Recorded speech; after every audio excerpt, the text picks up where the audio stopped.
Kad zapjevam partija mi sudi,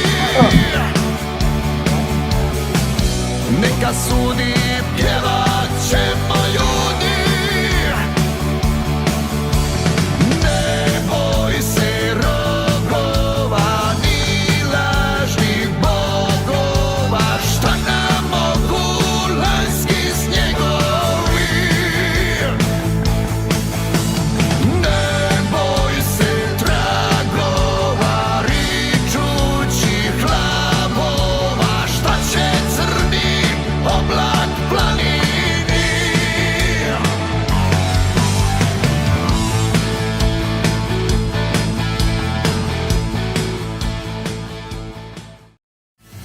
Kad zapjevam partija mi sudi, neka sudi, pjevat ćemo ljudi. Ne boj se rogova ni lažnih bogova, šta nam mogu lanjski snjegovi.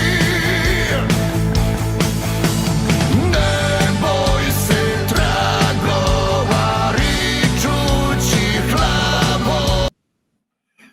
Ljudi moji, welcome.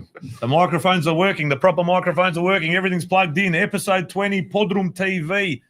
Final episode from the Podroom itself for 2025. Spolge, welcome back. One you. more. We're tired. We're exhausted. We are buggered. We are cooked. We got nothing left. I don't even know how we're going to go tonight, but we'll do our very We'll see. best. We've got some very, very special guests with us tonight. A couple already waiting in the waiting room for us. Ali, another massive week, mate. But just going back to yesterday, I left at about 3 o'clock. You were there till about 10:30, 11 o'clock. The St Albans Dynamo Christmas party and the car show and the charity game between St Albans Vukovar, or the Dynamo Select, and the Victoria Police. Massive day. Bocce tournament. Bocce tournament. The weather was atrocious, as it is today here. That's why I've got a beanie on. And I've got my anorak, all courtesy of Hrvat. So this is the beanie that came in the pack that we got last week, and the anorak I bought a while back. I think it's sold out, but hopefully they've got plenty more in stock. It's an absolute belter. It's got the hood. It's got everything. For Melbourne weather, our wettest November on record, or in God knows how long, and down to we're currently, 12 degrees or something? I think it was 13, but feels like 9.8. Like Well, last summer. our brothers and sisters in WA are sitting on 38 degrees. So, eto ti, when people ask, kako je ta zemlja u Australia? Well, there you go. You're in Melbourne, it's 13. You're in Perth, it's 38. And you go, ista država. Yeah, mate. I remember my ujak overseas goes to me, ti znaš da snijeg pada u Australiji? I go, yeah, I was born there, man. Yeah, But so anyway. massive Christmas party. Spolge, obviously, has seen him perform till the late hours of the evening. It was an early start, started at 2. I left at about 3. I had to go to a game straight from Dynamo to George Cross. Ali, it was touch and go with Marco fakes an injury and we stay. And we got an Uber home, or we go to the game and do the right thing as citizens, law-abiding citizens. And I did. For once, for a change. Ali, I got to 2:45 and I'm going, mate, this is fantastic. The music was buzzing. The people were singing. It was unreal. Kids holding snakes and animals and all sorts of. There was a menagerie down at the front of the show. Sveti Nikola came. He did. Santa Claus decided not to come. As Spolge said, Santa Claus Utsho Partizane. We got Sveti Nikola. But I saw Sveti Nikola after, actually, at George Cross. Did you? He was there, yeah. Oh, he was there. Except he went to his phone booth, got changed back into his civilian into- clothes and blended back in. So he Put was, that sheshin back on, did but he? I think I'll be sleeping if we'll touch on the 22nd of December and what we are planning and organising. And I'll probably be sleeping at Sveti Nikola's house that night. He lives very, very close to Dynamo, the Dynamo Sveti Nikola. I'll be seeing at the new year. We will be. He'll tell me if I'm naughty or nice when I wake up in the morning. I'd say, "Nisam iz povraća," then it'll be a good night. I'll find something under the. He might kiss me under a mistletoe. Nikad se ne zna. Other than that, obviously we're going to be speaking to the victorious coach and captain of Team Croatia WA. So we spoke to Alan last week, the coach. Tonight we've got Alan and Luka Ravlic. So Alan Tomic and Luka Ravlic, who are waiting patiently for us, who yesterday, after heartache and heartbreak last year, losing in the final of the Football WA or WA Football West, I think it's called, World Cup competition, they came out victorious in a 3-1 victory over Serbia. scoring basically with seconds left on the clock to equalise, and then scoring 2 more in extra time, and going on to chaotic scenes there, absolute frenzy of happiness, and you'll see. I've got some clips coming up later, but fantastic for the Croatian community over there in Western Australia to get that one. Yeah, just thought the over, 29th of November wouldn't be a date that would sort of suit us, because it's never been a fun date for our Narod. But there you go, we turned it around. We did turn it around, and the boys got the win, and they looked pretty spent afterwards. It was a hot day, just chatting to them before the show. It was stinking hot over there. And to get through all of those games, the quarters, the semis, and everything else, and then get over the line in the final, and outnumbered in the crowd. They reckon, I read the Viesnik article today, there might have been a few more people from across the border, but I think these people that were supporting the other side are from our side of the border. Yeah, well, exactly. In WA. So there's a lot of those patriots from that region just east of Zadar and some of those other areas who have made their way over to WA, as they have to most other parts of Australia, who find that they support that team. That's all right, the Konjanitsi, exactly right. What do we got here? We've got some chats already coming through. Come on, Alan Lorca. So there you go. You got Chris G already on there. Ollie's saying thank fuck for Qantas. Qantas Wi-Fi. So he's flying. So Luca's brother Ollie, who is the team manager for the team Croatia, he's on his way to Sydney. He goes, I can't make it on the show as a guest tonight, but I will be watching, and he's got Wi-Fi in the plane as he's flying over west to the eastern seaboard. Ali, in other news, Spolge, I did receive a number of videos and requests to advertise certain things or just to publish, etc. So the first one I'll show was out at Braća Radić. So thanks again to Robin Linarts, our Sydney correspondent, who Knights of the Precious Blood had their annual fundraiser. So some of you might know the Knights of the Precious Blood are here in Melbourne as well, and they often attend functions at Clifton Hill, Sunshine, etc., St. Pat's for Stepinčevo, etc. So they had a fundraiser, the annual fundraiser at Braća Radić, and you had the folklore, obviously, the Braća Radić dancers, and you had an auction. And the auction is probably one of the highest priced bids that I've seen at an auction in a very, very long time. We'll show you the clip in a minute, but here's just a little clip a minute. The folklore.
Going once.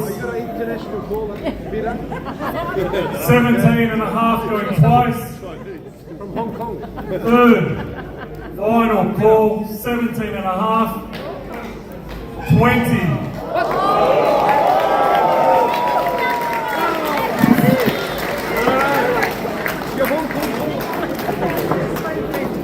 20,000. And Zoki's penance is getting stronger.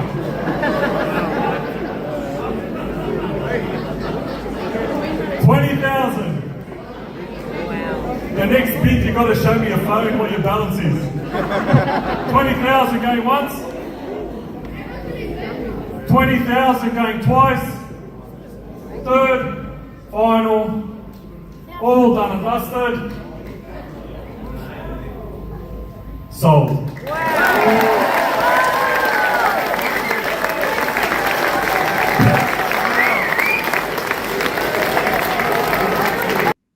Spolge, 20 grand. That was a Marko Perkovic Thompson, I think, a T-shirt, maybe even concert worn T-shirt, signed, etc. Wow. 20,000, amongst other items. There was Modric jerseys, there was paintings, there was all sorts of things. So I think it was quite a lucrative fundraiser for the Knights of the Precious Blood, and well done to Braća Radić. Absolutely. And thank you to Rob Linarts and also Jakov Rimac, who's reached out and said that he has a very interesting guest that we can get on, but we'll probably get him on in the new year. I think his name was Robbie's Village.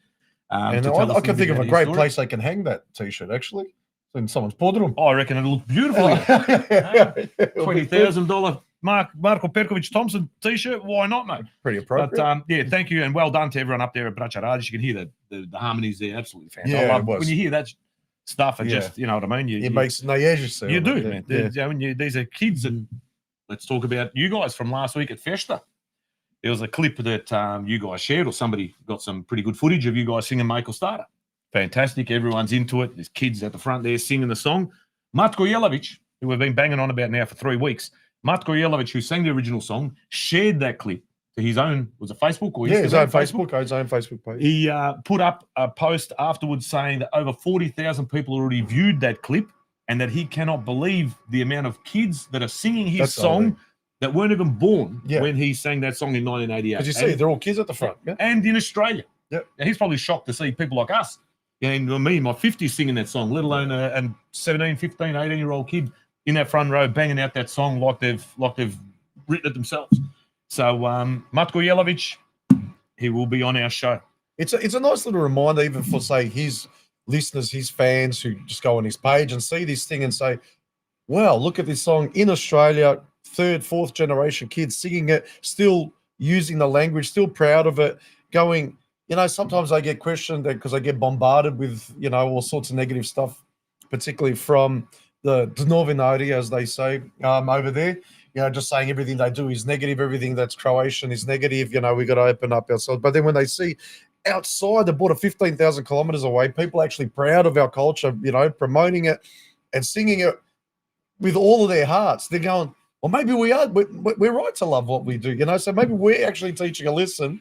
Our community here is teaching a lesson to everyone that's back home. Exactly. You know? And in saying that, there's a fantastic article that came out in the Viesnik today, written by George Subjak, the editor that we had in here not too long ago, about those sorts of things and how we are portrayed, at least here, by the media, why we are tarnished, why we are targeted for our patriotism and for whatever reason. Absolutely magnificent article. If you've got access to the Viesnik, jump on, buy a subscription, have a read. Yeah. You can get a snippet of it online at the moment on Facebook, etc. But I still recommend you get out there, buy a subscription of the Viesnik, have a read of this article, and it hits the nail on every single point. You know what I mean? We've basically been dealing with 5 decades of negativity. Because really, prior to the Whitlam government, we were actually we were warmly welcomed by the Menzies government before that, because we were fighters against anti-communism. You know, we were anti-left, we were anti-communist. We were there trying to fight for freedom of speech and all of those good things that, you know, 2 world wars were fought over and all of these things. But somehow this government came in, turned everything around. Unfortunately, it wasn't just the Labor thing, as everyone tries to put out. It was all subsequent governments, left, right, that actually kept that whole narrative going that we're terrorists, that we're this, we're negative and whatever. But it's been going on for 5 decades. So we've got to battle that and unravel that and change everyone's perspective.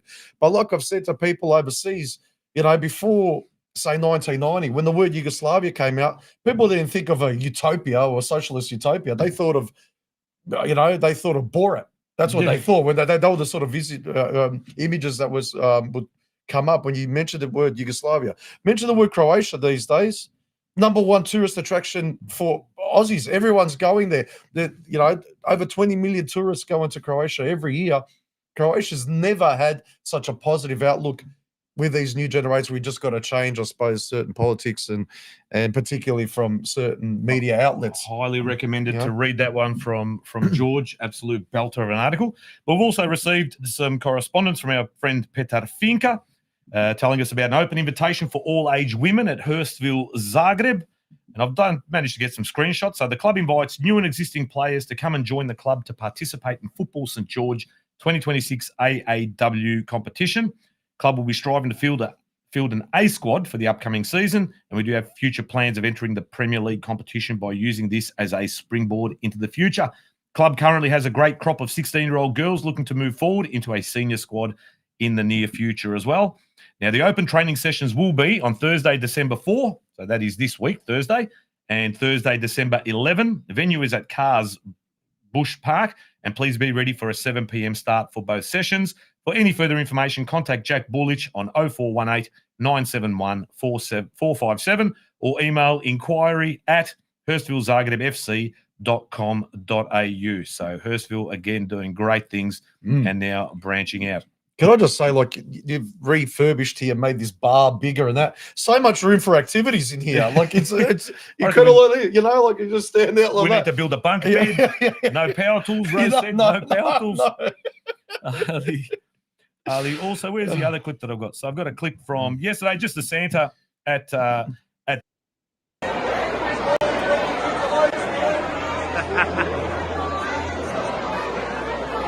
I don't know how many reptiles this bloke had. He's got 50 blue tongue lizards. My kid held every single snake. We had his tubs and boxes. Yeah, he come and tapped me up on the back, and I've turned around, and he shoved his snake in my face, and I've shit myself, and I go, mate, he's good, look. There you go, Santa Nicola there, and you've got his bodyguard closely looking after, making sure he doesn't get mobbed. You had vintage jerseys being sold in the corner there. I'm not sure who was selling them. And you can see there, this is the weather outside terrible. Kids still in on the jumping castles.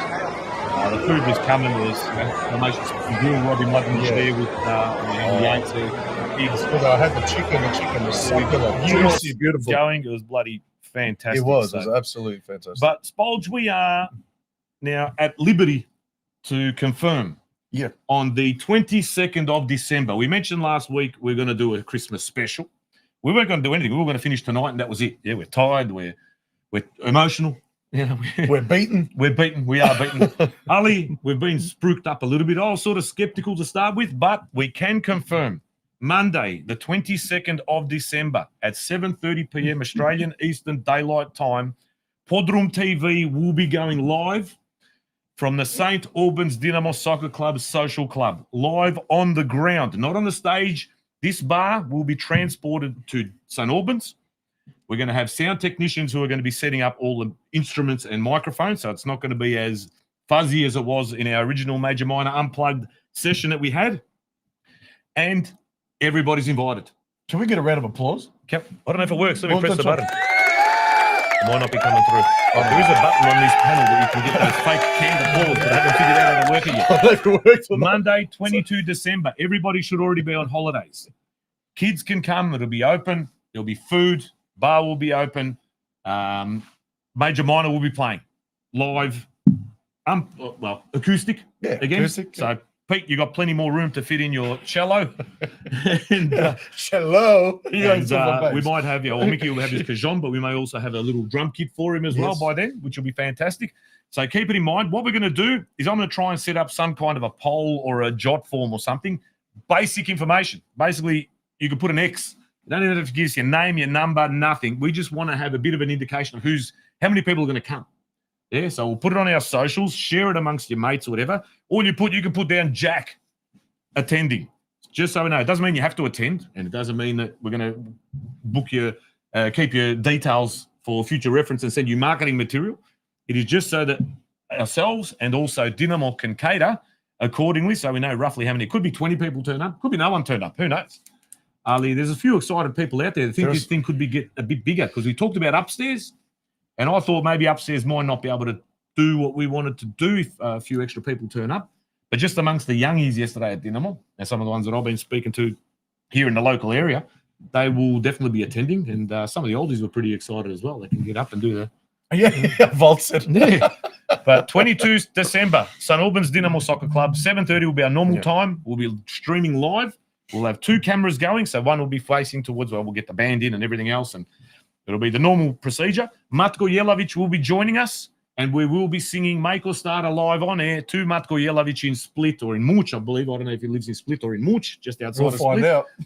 And he'll be joining us, and we'll be giving him the best rendition he'll ever hear in his life, I hope. Yeah. And it'll be absolutely fantastic. Because there might be couple hundred co-outs singing along with it as well, just like they were on that video. Like it could be, mate. If like yesterday, it's going to be absolutely massive. Ali, like we said, look, we haven't talked about any sort of entry fee or anything like that. If there were to be one, it'll be some sort of gold coin donation to a charity or something along those lines. I don't know. Look, the money's going to go. Look, the bar's going to be open, but Dynamo have been so kind that they said they're going to just put food on, no charge, just putting it on.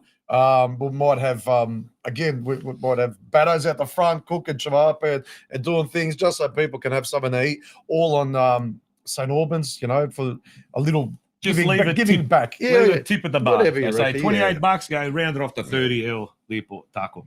So it's going to be, we hope it's going to be huge. I'm hoping it's going to be the greatest single online event the Crow community has seen in this country. There are a couple I'm of confident. There are a couple of new sponsors that come onto Dinamo, and one of them, and the husband's Croatian and the wife's Macedonian.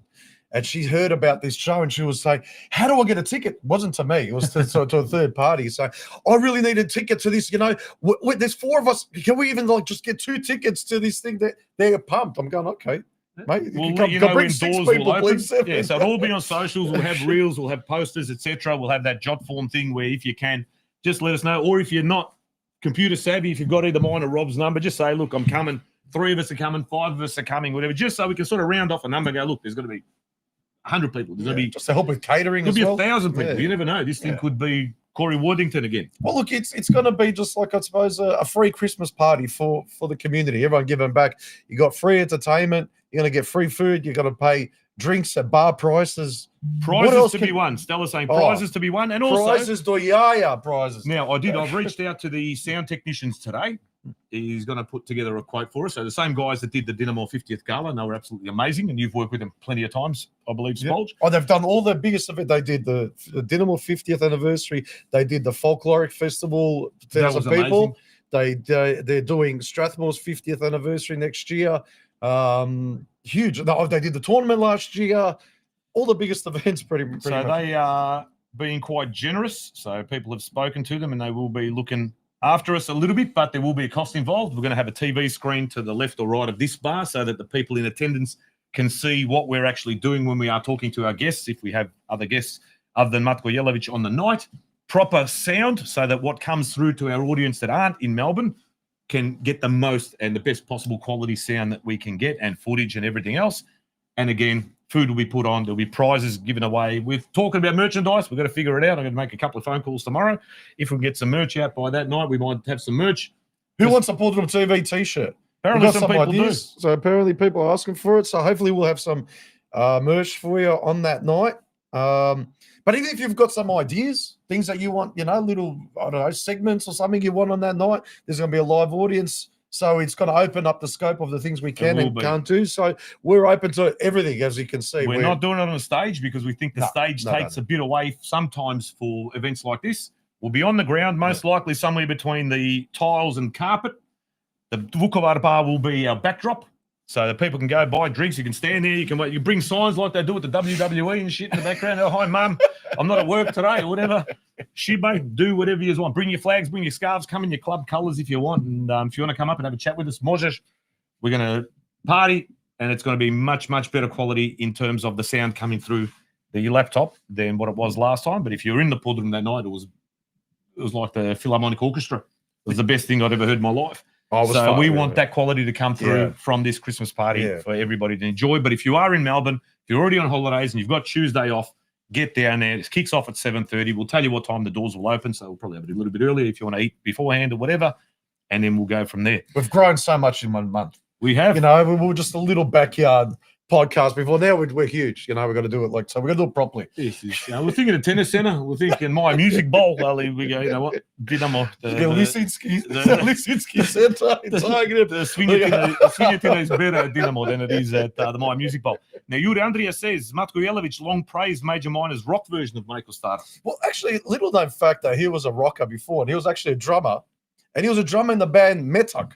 And you might know them by the song that was Da mi je biti morski pas. Yes. I don't know if he redone that. That's right. Then Osmi Putnik. That's right. They redid that. So I'm not sure if he actually played on the original, but he was part of that band. But that's something we can talk to Matko about. But he loves rock and roll, and he was a rocker from way back. So absolutely adores the version that we did. So Dave Lickle was saying he's in. It'll be good to see Big Davey boy down 100%. there. And I knew you'd be there. Free entry and prizes to be won. Who we got here? Ante Starcevic. It'll be fantastic event on the 22nd. It'll be a great Christmas party. George Sabljak. What time is Dinamo's license on a Monday? Dogovorit ćemo se, ljudi smo. What time is the event? 7:30 p.m. kickoff as per every Monday, Australian Eastern Daylight Time. And if you're not in attendance, do what these people do with these Eurovision parties. They get all their mates over, they put on a big screen in the backyard or whatever, chuck it on the TV, have a few beers, and have a listen to Major Minor belting out tunes that we all love. And you can make requests. Obviously, there is a set song list or a pretty massive bloody list. But if they can play it, like they did here a few weeks ago, they will play it. And even if you're there, you go to the party, mate, we'll send you the link. We'll get you on as well, and we can join the party as well live with us. And here we go. We've got no shots tonight. I can do one if I have to. There's my Rođo. Pozdrav iz Debeljaka. Rođo. Živio ti meni. Evo, morat ćemo sad jednu kratku popiti, jer svaki put kad se spomene Debeljak, rekli su da moram popiti jednu ljutu, pa evo, hvala ti, sad će se oblenjati ko guzica. Hint. All right, but we also have future footage. You know how now AI is out of control? Yep. We've got some footage before we go to Alan Luca. Sorry to keep you waiting, boys, but we have footage of Barrow doing the Rajan at Dinamo on the 22nd. Wow. That's how advanced AI has become. Yep. This is Barrow doing the Rajan for us on Monday the 20th. Who is that?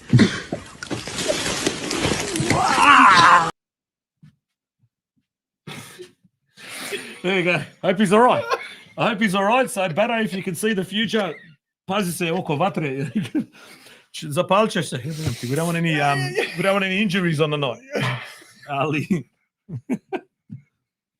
The thing is, I can actually picture him, don't I? And probably a few others following and going to help him, and there'll be a lot of stacks on. Ali, evo ide I Rođo. Rođo's going to go pop it one as well. Beautiful, Rode, samo ti potegni. But there you go, mate. Floppo's actually put in there going, don't stress about the licenses. He knows the locals. So we'll be right. Exactly. So what was what time did we finish the other one? 3? I think it was 3 or 7.5 hour gig. Oh, man, so we might go 8 hours till 3:30. But it's holidays. We can hopefully get a good rest during the day. Yes. Well nourished. Take our vitamins. We've got our band Christmas party the night before. So eh? we're going to be minced. But we'll mince that last time we came in, which probably encouraged the stupidity that happened in there. So Jess Kreganic can't wait. Sorry, I forgot your book from Churic yesterday, but it'll be there on the 22nd. I haven't had time to start reading that yet, but I've read the first 3 chapters, and there's already really a hot scene in that one. And I was just, I got a bit hot and flustered, you know, I've been there. Like it was. And one more, sorry, boys, I'll get to you in 1 second, but we have had contact from our friends in Wollongong. So let's have a look at the captions. We'll chuck on the caption, and that is from the Bevanda Bar. So if anyone's ever traveled to Wollongong and has been to the Bevanda Bar, hey, keeper, hope you're all doing well. Just wanted to give you a heads up. We've got a cracker one coming up with Prva Liga in Wollongong on Friday, the 30th of January, 2026. Beauty. We'll be pushing it on socials toward the end of December, but we wanted to give all the Croatians from the area an early heads up to grab tickets before the general release. Now, I will put the link for tickets on our Instagram profile tomorrow, if not tonight. If you've got any questions, please reach out. But the Bevanda Bar, get down there. Fantastic venue. Prva Liga, 30 January. It's going to be hot summer. Beautiful. Yeah, a little blurb about them as well. Bevanda is a Croatian bar in the heart of Wollongong, opened 4 years ago by 2 Croatian brothers with absolutely no hospitality experience. Just a love for good drinks, good music, and bringing people together. We specialise in cocktails and traditional rakia, and over the years, we've grown from a passion project into a lively local spot known for its energy, culture, and community feel.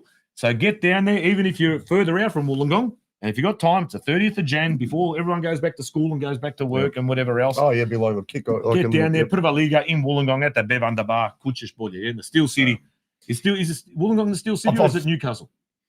Wollongong the Steel City. Yeah. I don't know. But all I know is, look, everyone that went to Wollongong tournament said that was an amazing tournament. Like you said, you got no hospitality experience, maybe not professionally, but apparently the hospitality in Wollongong was second to none. So I'm sure that the people at Bevanda Bar are more than experienced and more than hospitable. Exactly. So get down there. Now, Amor, take 2. So we've got Alan Tomic, a very popular guest from last week. They loved him. Very, very popular guest, and he's got his own fan club from They haven't seen him dancing. If they see him dancing, they'll get him on every week. Do you want to see him? I'll be dancing with the Tomic. Get some footage on New Year's there when you're in Perth. I have to. But tonight we've got with us, once again, we've got Alan Tomic, coach of Team WA or Team Croatia WA, and also captain Luka Ravlic joining us live from Perth. Boys, how are we going? And congratulations. Thank you, Nick Adbolje. Thanks Yeah. for having us. Definitely, buzzing from the weekend still, and couple of, I won't say sleepless nights, but not a lot of sleep combined the last 2 nights, and it was a bit of a stretch at work this morning, put it that way. Well, I think your eyes are giving it away, mate, and the bags under your eyes are well and truly giving away the like we talked about earlier, you got that big Happy Gilmore check in the background. Did you ask for the big check? Because they gave you a little one? It just it worked out like that, and there was plenty of photos with it throughout the evening as well. No, fantastic, mate. We've seen the footage. There's been plenty on social media. We've had plenty of stuff come through to our Instagram profile from all over WA and those that were there, and it's absolutely fantastic. The scenes were, I'll tell you, watch it again this morning. I watched that, just a clip of, I'm just trying to think, it was more Domovina. I think I've got the clip here on the singing in the dressing room. I teared up a little bit, you know what I mean? I'm a big, ugly, I don't know, angry man, but Nick Adbolje, you can tear up, and I teared up, man, because it looked like an emotional day. You lost the final last year. What was the temperature? What was it? Yeah, so it was like a 29, 28-degree day. Sea breeze was in, so it wasn't too bad. The atmosphere was a little bit, call it deer in headlights at the start. I think that's probably a really good analogy of how we started the game. And obviously, yes, there was a pretty, call it heavy crowd, but the good thing to see, having a good look around, I will say it's our mini version of back NSL days in the smallest possible way we can say that. But it was very respectful, positive, great energy from both sets of fans. Seeing Croatians from all over Perth, both north and south of the river, represented obviously from Gwelup, Western Knights, all over, and obviously just genuinely want to be there to be part of the day. So it was buzzing. I say the football was anything to start with from our point of view was we didn't start as we normally did, and took a bit of paint off the walls at halftime, and things worked out, right? Obviously, with that last 22 seconds, bit of divine intervention potentially, or whatever happened. And it was something else. So coach is always very important, and you said you had a pretty harsh talk at halftime, but the captain is always, very, very important in the bigger scheme of things, and we've got the captain here as well, Luka Ravlic, today, and like I was saying, from the footage, which I'll show in a minute, you looked absolutely cooked at the end of that game. You were walking off the ground. All the other boys are jumping onto the fence, onto the crowd and that, and you kind of made your way over there a little bit gingerly, and you looked absolutely spent. So was it a big tournament? Did it take a lot out of you Yeah, it did, 100%. First of all, I just want to thank Alan, the man next to me. Without him, a lot of things wouldn't have happened the way they did for us. Last 2-3 years, Alan's been huge for us. He's coached us at 2 tournaments, first of all Adelaide, then at Gold Coast, then the last 2 World Cups.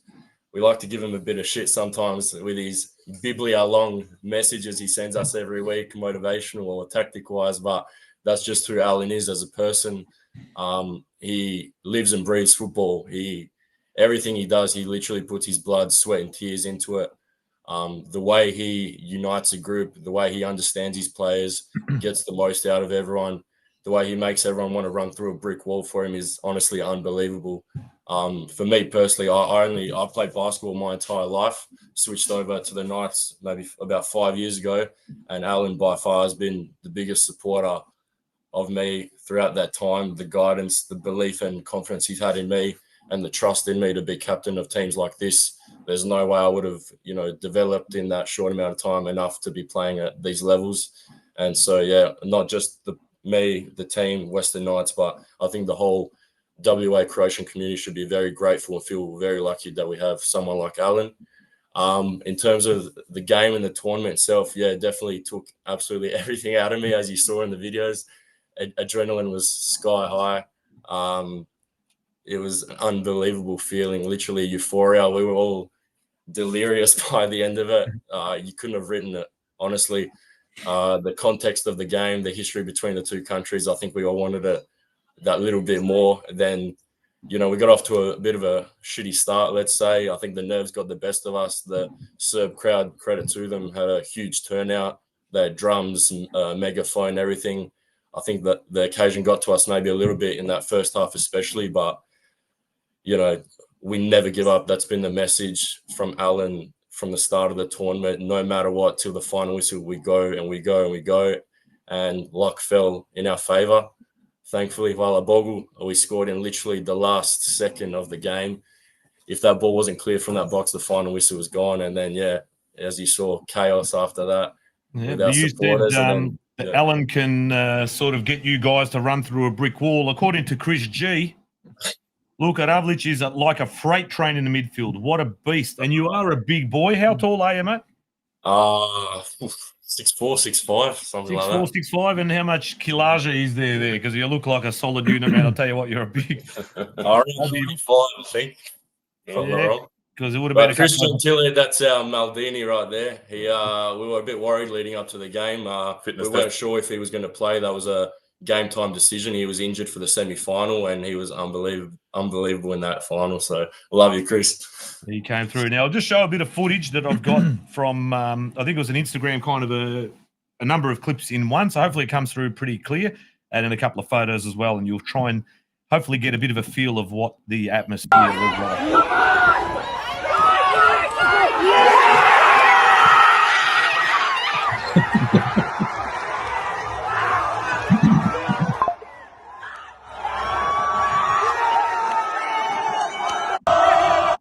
I might have doubled up on the footage, but we'll do it again because I love it so much.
Just absolutely fantastic scenes. You They can look see there. pretty underwhelmed and bored, don't they? Yeah, You know, it looks they like don't- they weren't really into it. You can see there, Football West shared the congratulatory photo and champions 2025 Football West World Cup.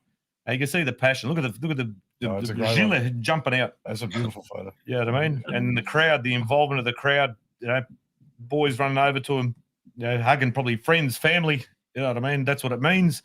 You know, obviously, scoring a goal in the last seconds of the game is one thing, and then winning the whole thing is absolutely fantastic. But you know what I mean? You look at that, and the Mladic that are there as well. You know what I mean? The youth that's in amongst the crowd. So it's not just the oldies in their three-piece suits. You know, it's the youngins. And then you got these two beautiful gentlemen here. Look at that, coach and captain holding the trophy. Was that like one of those ones you get from a $3 shop? You know, like Well, you know, yeah. we're just talking about it. Yeah, so it looks shiny and it is very light. It's definitely the lighter version, but it definitely does drop right. it's solid plastic You throughout. got the brothers there, the captain and team manager. So on the left, you got Ollie, team manager, and you've got Luca on the right. Obviously celebrating, and you know some of the kids got involved. You can see here kids come over the fence to hold the trophy, and what a day it would have been, and what a night I'm assuming it would have been. Just absolutely going off. You can see there. When Luca, when you were kneeling down with the trophy in front of everyone, it looked like you were pretty much the same height as all of them. And then you stood up, and then I was going to say Luca's probably that's an average height for a Croat. Yeah, 6'4". That was definitely. If you have a look at the last goal, and there was like a volleyball when the ball's going in the air, coach falling out of his tree, goalkeeper go in the box. He goes, My goalkeeper and my centre back, I tell you who got the second last header. He goes, "Really?" I go, "Yes, you got to go." So 11 in the box, coming in against the wind, probably helped. We fell over our tree at halftime about set pieces and how we're wasting them. And I just need a decent delivery. It was a long cross. First ball went from back post to sort of front post edge of the box. Luca puts a challenge on. You call it, even I won't say a box out like basketball, but at the same time, he went up and it made it hard for him to clear the ball. Asher hits the ball back across. That centre back that questioned me, saying, "Oh, I don't think I should go in." He's the one that hits the ball down. And then Caceres gets that final touch, or Ivo Simic, I'm not sure. I said it was divine intervention from above because it's literally the ball hit the net and my alarm in my pocket's going off for the 2 minutes added extra time. And that was it. Right? You just couldn't have scripted it. And I just went, this is unbelievable. And from that moment, it was just a quick reset and the momentum was there. And to be honest, they were just out on their feet. And they were done, and we grew and run on ridiculous adrenaline. Broke their spirit. Just So going back to going back to the trophy lift quickly, the height was definitely part of the thought process. I didn't want to get in everyone's way and not have them in the photo, so that's why I went down. But yeah, that corner at the end, that was literally all or nothing. So we knew that if that ball left the box, it was done. We had to go for every single thing. But a massive crowd there. Looked like the crowd was even bigger than the one that watched South Melbourne versus Heidelberg. Yeah, allegedly 4,050 that game there, right? Usually it was about 1,500, but anyway. But you saw like the youth involvement and how much the youth loved it, and they're all in there. But Perth's got an exceptional youth community there where the kids know all the songs, they know the language, they're born, bred, and live and breathe Croatia. They're there all the time. It's actually it lifts your heart when you see those kids. They've really got a special community there, particularly with the youth. Yeah. And we've got Chris Marty saying, Alan puts his passion into everything he does. Well done, boys. Alan, tell Lucia I'm wrapped. She isn't talking to me till Christmas. Yeah, that's nephew, niece and uncle connection when Lucy doesn't answer the phone at the best time. So that's Uncle Chris that's giving us a bit of commentary. It's all right. It's all normal. And then another Marty's there also. I don't know if you can see the chat on the bottom of your screen, but he told me about it yesterday and he's put it up again. I won't repeat it because I saw your face last week. You weren't particularly happy. Uncle Chris. Hey, here's another 6'7" bloke that wouldn't mess with, so it's all right. Yes, I'm sure. No, but people are loving it. Yeah, we've been following it on socials. But tell me, Luca, when I was at the Gold Coast tourney, we were at the Heritage Night. And you kindly, it was either you or your brother, gave me the North Perth Croatia scarf, which I've got one here on the wall anyway, but that one's a special one that I wear on occasion now. Your mum came over and she said, "Oh, my boys, they force me to watch PodroomTV every Monday." Now, do you force her, or is she one of those closet Podroom, tragics, and she probably forces you guys to watch it? What is the truth there? Nah, she's a big fan. Smallich, I think she has a picture of you in a room. That's how much she loves it. Watching it on the big screen TV, just so she can see. There's not a picture of me in my own house. Just going on. Look at that. I'm sure he's got an extra line there next to his eye, but it's really, it looks really good. But yeah, Rob, you mentioned the youth. I think one of the key things that we talked about pre-game that I said in my speech was there are a lot of Croatian kids out there that I told the boys, I said that by the end of the game, they're all going to see us as heroes. And one of the most special moments after the game was when all the kids ran onto the pitch. They were asking us for photos and everything. I think that's a memory they're going to remember for the rest of their life. So I think we've really had a major impact on a lot of people over this weekend for sure. Yeah, I think it goes beyond just, patriotism, but it goes to that fighting spirit and living something that's a win, like these kids, that's something that they take with them forever. And they say, we've got that fighting spirit, regardless whether it's sport or work or whatever it is, or whatever endeavor that they choose to do. They know that that's possible. And even they're right at the depth, winning that, scoring that goal and going on to win, it's never too late. It's never too late. And they're these lessons that go beyond sport. And that's why football's the greatest sport in the world, really. That's right. Even though we hate it. We got messages. So we got from Vesna, your mum, we got Ivana Vuksanchusa, we got Dean Zlendic. We had people flicking through footage and stuff. So it's obviously really hit something in the community. Like you said, that these kids now will look up to you guys and want to replicate what you've done, just like what kids watch the 2018 World Cup or saw the championship in 1995 or 1973 Ampol Cup, whatever. You get idols. We're not supposed to adore idols, but you know what I mean. But just in your own clubs, in your own community, to have role models. We'll use that better. Yeah. Role models Yep. that these kids want to grow up and be like. And no doubt some of those, especially the younger ones there holding that World Cup, looking at a 6'4" beast playing in the back there, the captain holding up the trophy. They want to be the next Luka Doncic, or they want to be the next coach or team manager or whatever it might be. They want to be a part of it, and you really looks like made them feel a part of it 150%. Yeah, it was a big part of the legacy and what we want to take to this tournament. Obviously, that resilience and then Nadese mindset that we've instilled in, and a lot of that's part of our club and upbringing, like you said originally. But at the same time, it's the theme was we all got to play a part. And from 1 to 20, I said everyone will have a highlight, a reaction, a moment that we have to give everything for the team. And across all 7 games, a 7-week tournament, and this is like I said, it's your 23 first team. It's the highest level of players running around out there. The scouts out there looking for signings of players and all that. So it's properly done by Football West. To their credit, they've actually done a really, really good job with the tournament as well. And in saying that, the legacy is seen. I can say it firsthand. And Rob, you'll know. You've got your Zvorne, your Maxim, your Thomas Chavella. They're all them together. I've got players from my 18s there wanting to be a part of this, asking questions. What do we have to do to be part? Players already asking me, how do we have to do to be part of this for the future? So, all those things is part of that legacy that we wanted to, hold and basically represent the best possible way we can, right? Yes, the script was beautiful in regards to playing who we played and how we won and all those things. But at the same time, and it's been recognised far and wide in this community. Our phones have been on fire the last 48 hours. With the amount of congratulating texts from all over Australia and all that as well. So it goes to show, that it's, to get nearly 1,500 people there and probably missing a good 500 from our normal. We had a lot of parties and events, and being at 5 o'clock was a bit hard to get everyone there. But, it has got potential to be something bigger and better in years to come. But that was, epic to say the least. Yeah, and I just need to mention as well, yesterday at Dinamo, I was speaking with the Didulitza family. So young Anthony Didulitza, who signed for Perth Glory, they couldn't speak highly enough of not only yourself, Alan, but of the Croatian community in Western Australia, how they've embraced their boy, made him feel at home, made him feel a part of something outside of that soccer, because he's a young kid going to play professional football in a city on the other side of the country. Correct. And that the way that you've made him feel comfortable, a part of something, yourself, and I think it was Al Petzotic and everybody else, big time. everyone else over there, that they are so overjoyed with what you guys have done for their boy, that it will no doubt hold him in better stead, and he'll do a lot better than otherwise he was just dropped on his own and left to his own devices. So our communities come together, helping one of our own. Like we always say, you find a family. You're not just finding a mate at a tournament, you're finding a family. So when you go there, you can be embraced. AFL does it well. These sort of players that go and live with the coach or live with the captain and whatever. They've come from the bush. They don't really haven't adapted.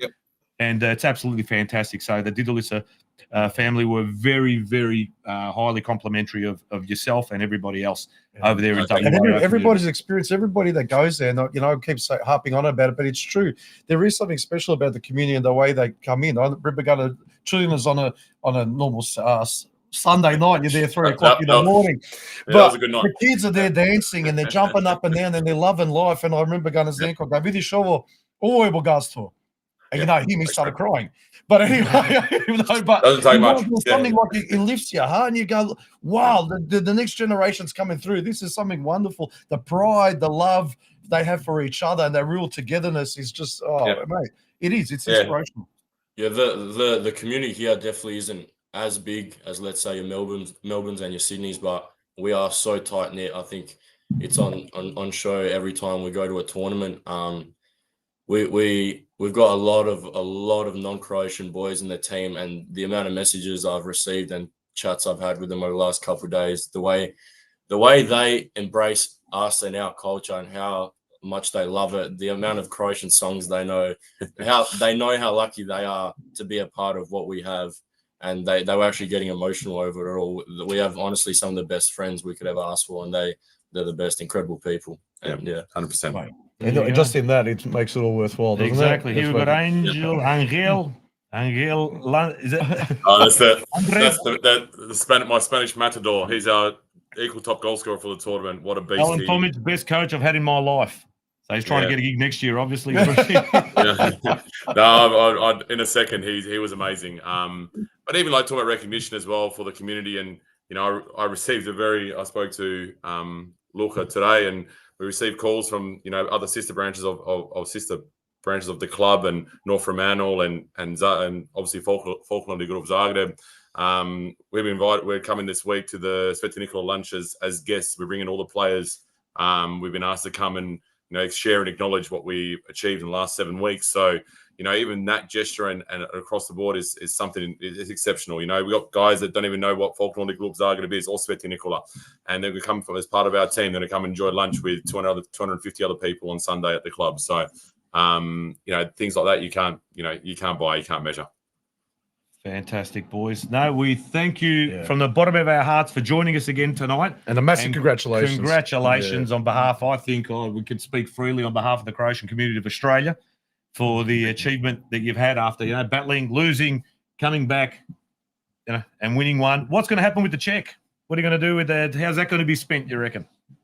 We haven't. You spent it already last night. I did say New Year's as a joke last week, but don't rule it out. But at the same time, we've got a few things in mind at the moment, but we haven't actually even got there yet. I think there's a few sore heads on a Monday, and everyone's getting their wits about them. I think a lot of productivity was out the window at most workplaces today, with a lot of the team probably watching a lot of the goals on replay. But at the same time, it's saying. The checks, yes, one thing and whatsoever, but it's never been about that. I'm not just saying that because it's the right thing to say, but I can tell you now, it's the absolute buy-in from the group and the memories built for this and future years to come. Yeah, honestly, without the check, nothing changes at all. Really. Yeah, exactly. It'd just be a bigger headache in a couple of Mondays' time, I'm sure. So it's okay. It's all part of it, so. Yeah. Fantastic. Yeah, but the congratulations are coming through thick and fast here. Danny Voyer, congratulations. Luca, Alan, and Team Croatia. What an awesome game to watch. You guys did our Perth Crow community proud. Bravo, Momci. And another one I forgot to mention there also, Matt Jurcevic also is very, very good in sending through information from over in the West, clips, etc. So, there was plenty interaction. And then I reckon some of our biggest contributors in terms of chats and information. So he's basically coming from the West. So maybe it's just a good time zone for them to watch rather than 3 a.m. in the morning would have been midnight for them. Yeah, it would be perfect. Prime time. Ali Dechki, thank you very much for joining us. Go and get a good night's sleep, relax, enjoy your Sunday down there for Sveti Nikola. And no doubt. And looking forward to celebrating you in a few weeks' time. Wear your medals to New Year's Eve, because I've been wearing my tourney medals from Adelaide still. I'm wearing it when I go to function, so I would be. Thank you for the opportunity to speak today. Thoroughly enjoyed it, and obviously on this this audience and everything you guys do for us in the community as well. And Australia-wide, look, we've done it. Huge moment, and I thank everyone involved. There's one person that I'll have to shout out now because I haven't had a chance to. I did on my post. It was a very important link in my support and mentor, and Ivan Juvela. He was originally the assistant coach for the tournament. Couldn't make it to many games to work commitments, but took part in our last 3-4 training sessions. Was a key component in keeping my nerves down. First, probably big moment in my mini coaching career so far, and he's been a rock for me. So, in saying that leadership group, I've said that about the Rutledge boys and the glue that holds us all together, and I still stand by that. So. Everything fell into place, and we experienced something that you couldn't have scripted on Saturday night. So thank you very much, gentlemen. Yeah. Again, thanks for having us. A bit surreal for me. I watch it every week now. I'm on here, but definitely can't go without thanking Oliver as well, my brother, team manager. He organised absolutely everything, the kits, liaising with Football West, absolutely everything. He's the social media. He loves it. He's so good at it. We thank him. So grateful. And at the end of the day, we wish we could have streamed the game so everyone could have watched it around the country. Would have had everyone on the edge of their seats. But at the end of the day, we just wanted to make everyone proud. We all knew, we were all amped up because we knew it's a big game for obvious reasons. There was a lot of pressure on us throughout the week. Everyone's messaging, you guys better win this game. Blah blah blah.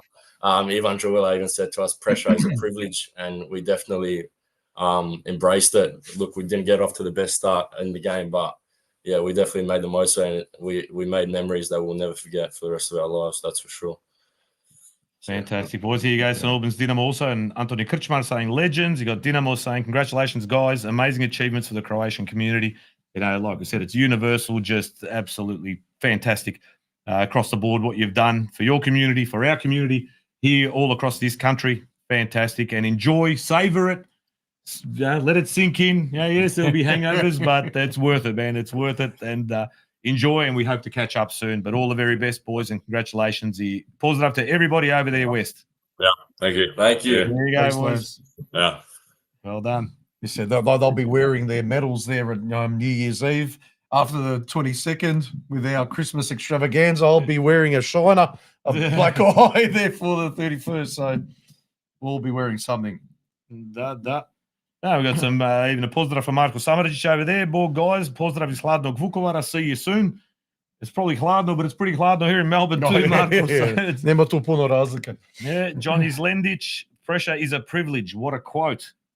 Yeah, that's actually a great quote. It is, and everyone's well known. Ivan Juvela here in the Eastern Seaboard as well. He played over here in Melbourne, and very, very well credentialed footballer in his own right. And his son debuted at the soccer tournament at the tourney in Gold Coast, 15, 16 years old, keeper. So it was Was his son. Okay, there you go. That's right. All right. And I spoke to him at the Heritage Night as well. Absolutely fantastic young man. Rose Monk, those Perth boys are so well spoken. Pleasure listening to you both. Well done. Now, when we speak of guests, it is a bit of a football theme tonight. So we've spoken to the boys from the West about their Football West World Cup victory. And tonight we also have with us another fantastic footballer, but it's not going to be all about football because he's a multifaceted individual. He's not just a great footballer. He's not just an A-League footballer.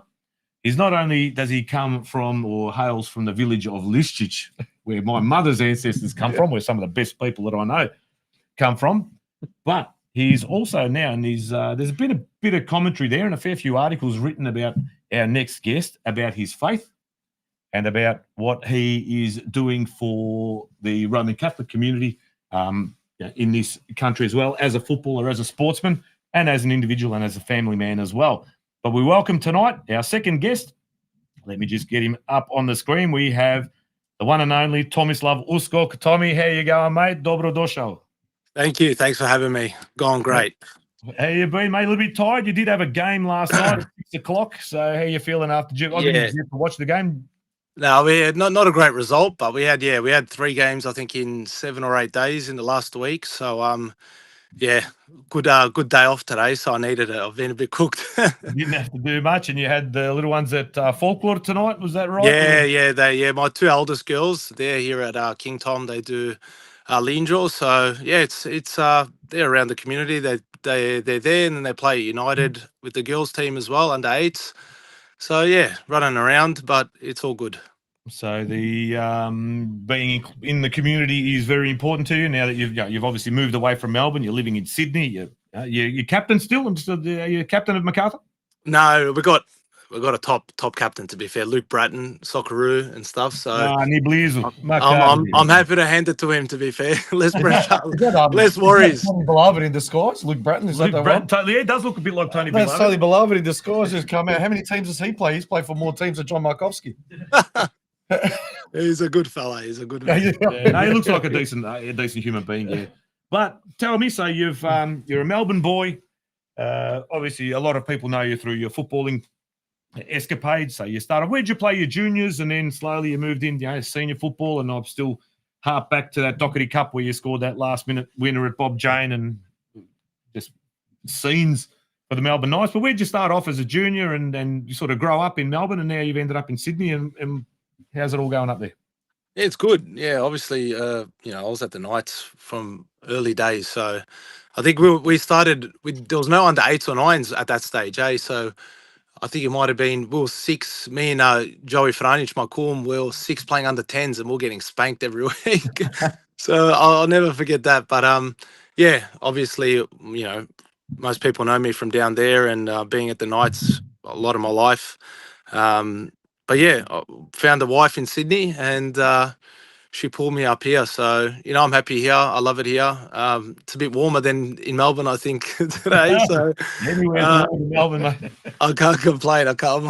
My parents always complaining, the weather's it's so cold. We got the heater on. I said, mate, the kids are swimming today. So, And I'm sure you missed that too. Yeah. But obviously, like you, I understand you had to go interstate to find a partner or anyone that wants to know you. You know, I know that. yeah, feeling. it's difficult. It's difficult, isn't it? Yeah.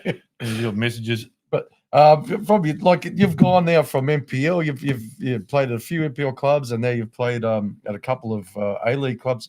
What's the biggest difference you think between playing MPL and A-League, other than training every day and the obvious? Oh, yeah, obviously that's when people speak about it, it is always like, we're full time and stuff like that. But, there are great players in the MPL, and I still say it today, you see the cup runs that the clubs have. We had a few years ago against Sydney United.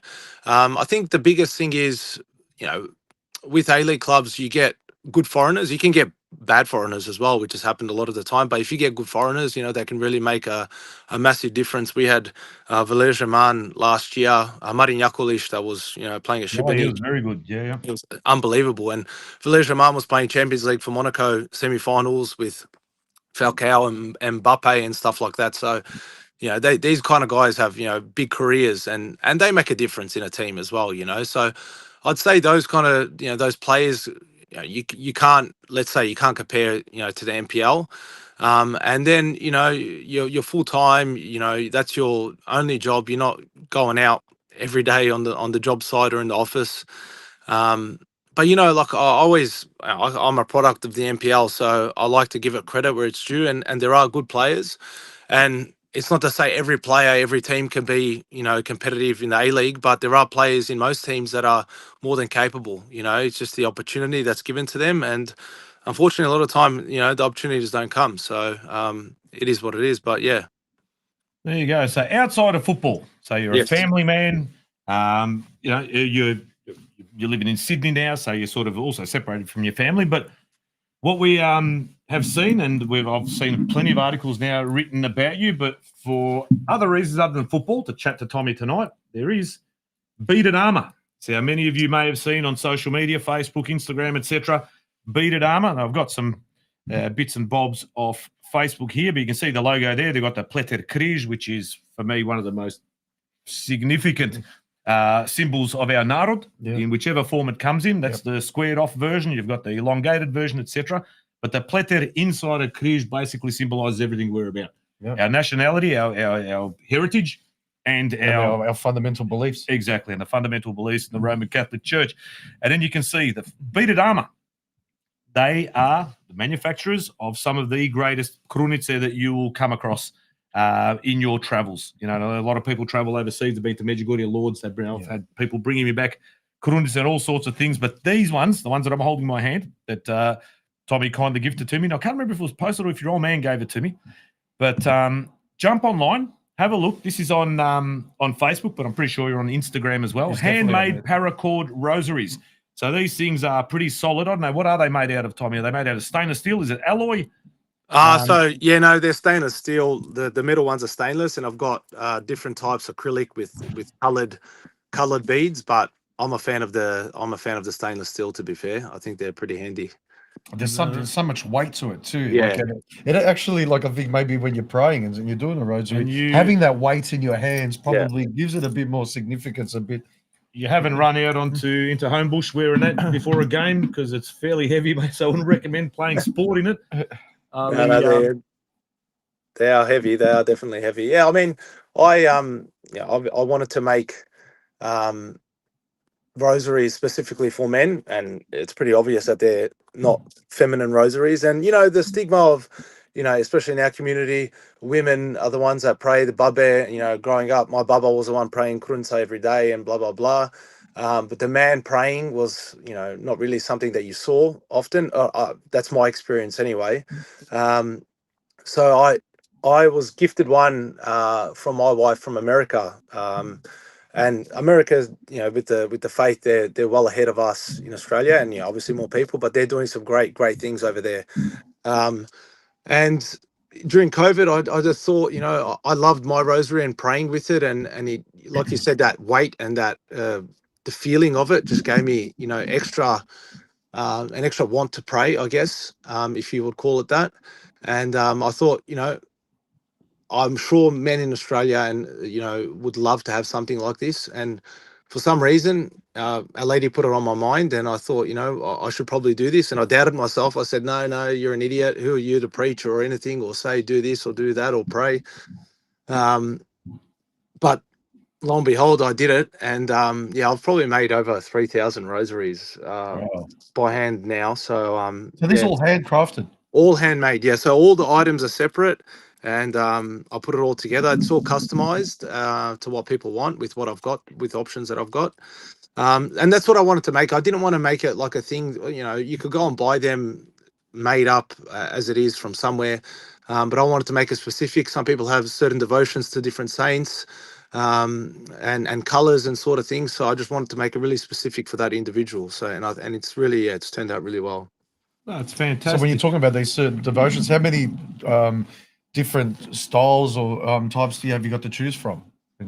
Oh, I've got, honestly, I don't even know off the top of my head, because I continue to upgrade and get different colors of paracord. The beads are fairly the same most of the time. I've probably got about 5 or 6 colors. Yep. But the paracord and the saint metals, I kind of just add on as I go, and more people want and people ask. And yeah, I've got a lot of different options. For example, today I just got another order in of different crucifixes and crusader beads that go on it. So yeah, just lots of things. And what's the best way for people to purchase or to reach out and put an order in? For example, Christmas coming up, so what a perfect gift amongst other things. So I can see you're also got a cravat, yes, I do. Merch on as well. So yes, get onto our people that are suppliers, our manufacturers. This is all handmade stuff. What's the best way for someone to reach out and order some korunice?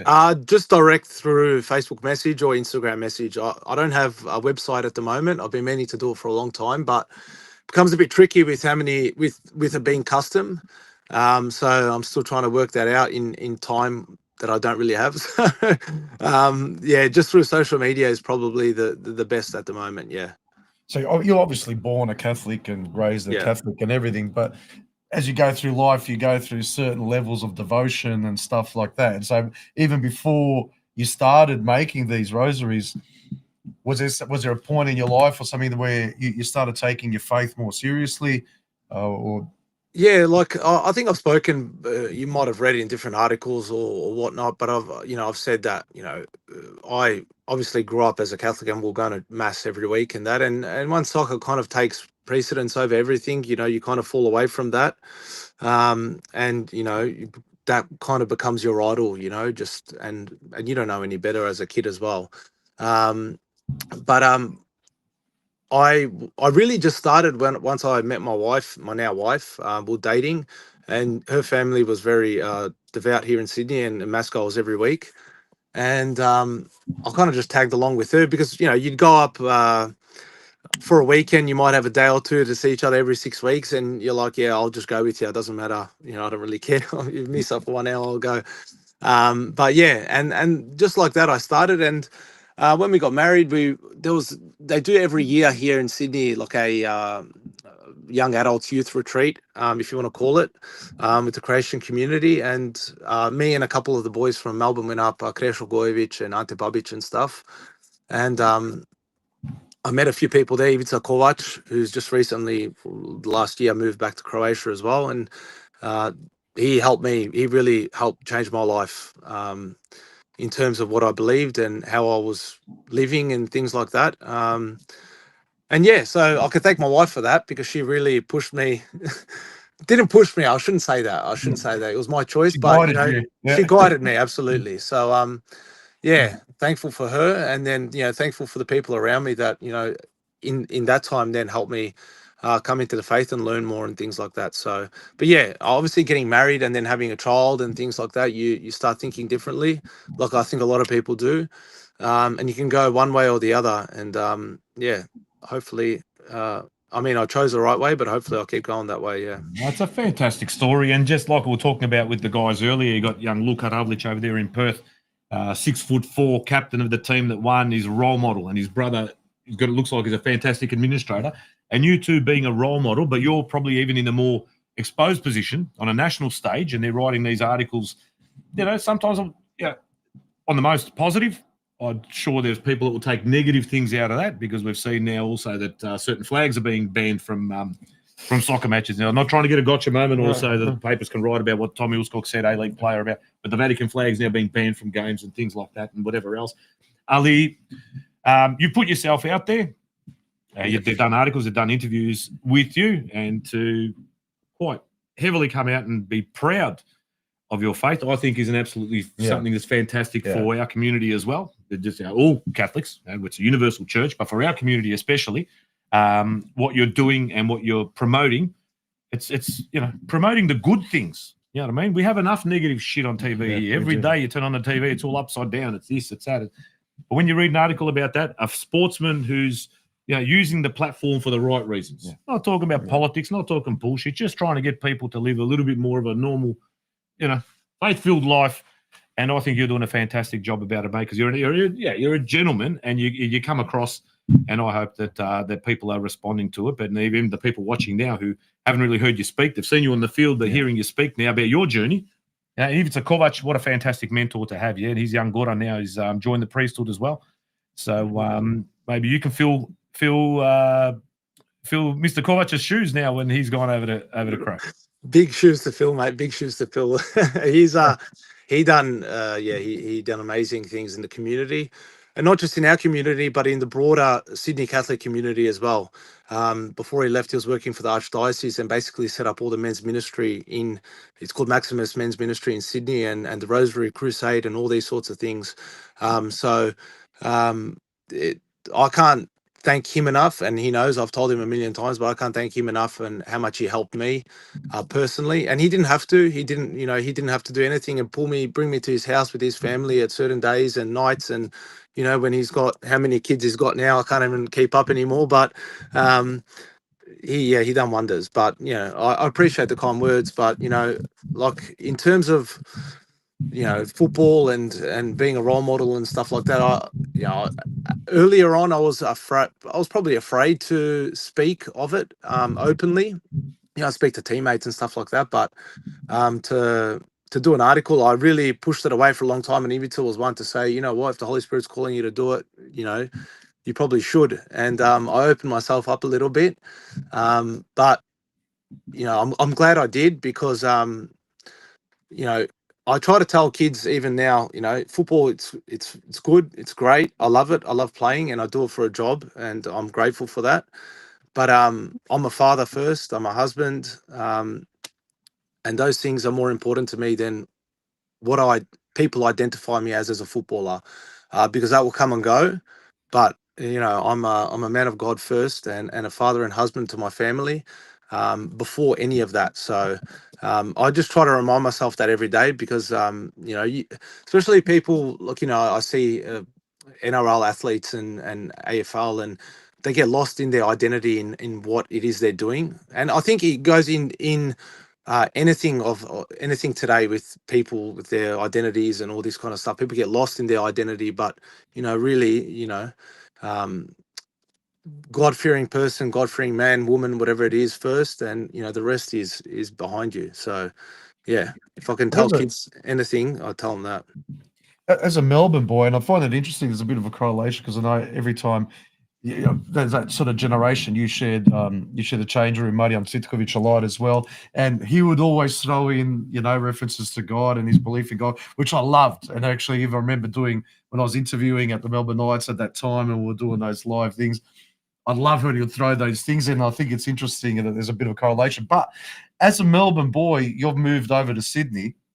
Is there a difference between the attitudes and the Catholic community over in Sydney and in Melbourne? Like, there seems to be even some sort of a kinship that you guys have with the Maronite Catholics over there, or what are the differences, or are there any differences at all? Even that camp, so that Catholic camp that comes in every year, that's in Sydney, not in Melbourne. So are there any differences?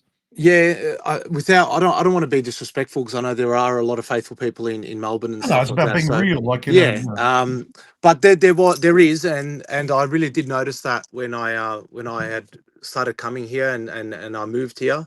The faith I felt was much more real here than what it was in Melbourne, what I experienced anyway. and not just in the Croatian community, but just in general.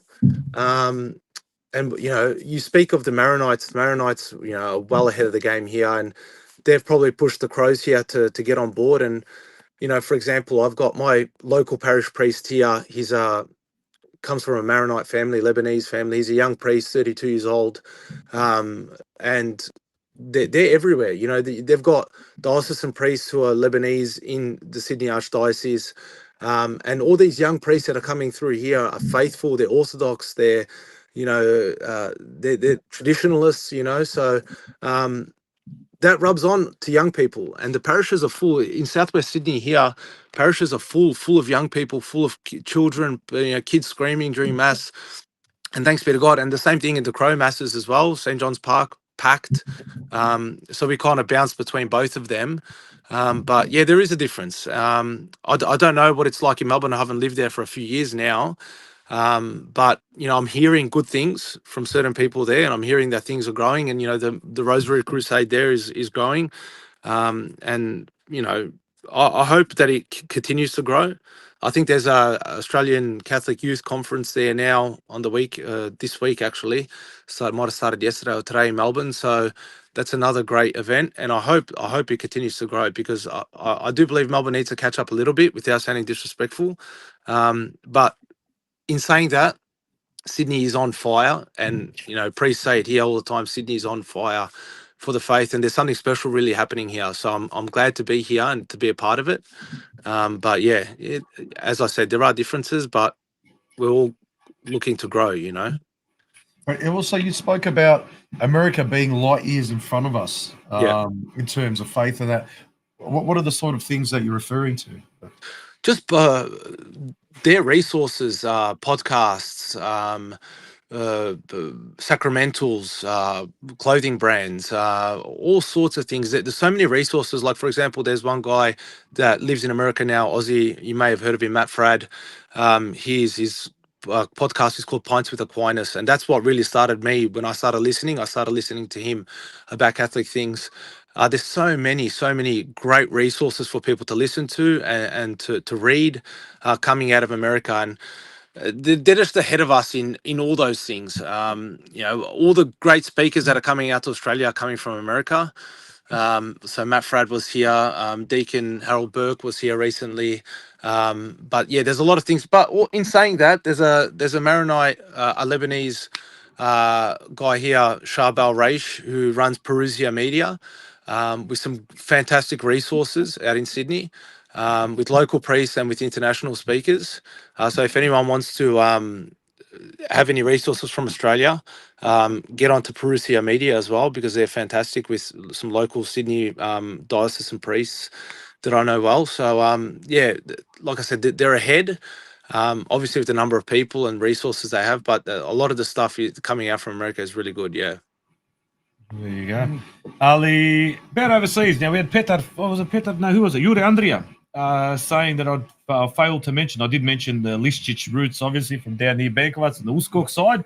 Mum being from Metkovic, so there seems to be this competition. It used to be the people from Tomislavgrad. Now it's Zadar v Metkovic. So Mum's from Metkovic. Yes. One of the let me guess, she's a Dragovic or a none of those. Rastočić. Nah. They're all intertwined somewhere, but none of those, to be fair. So it's funny. Yeah, my mum's Metkovic, Ploče, there, around there. But yeah, it's funny. You always kind of. Herzegovac, yeah? What's that?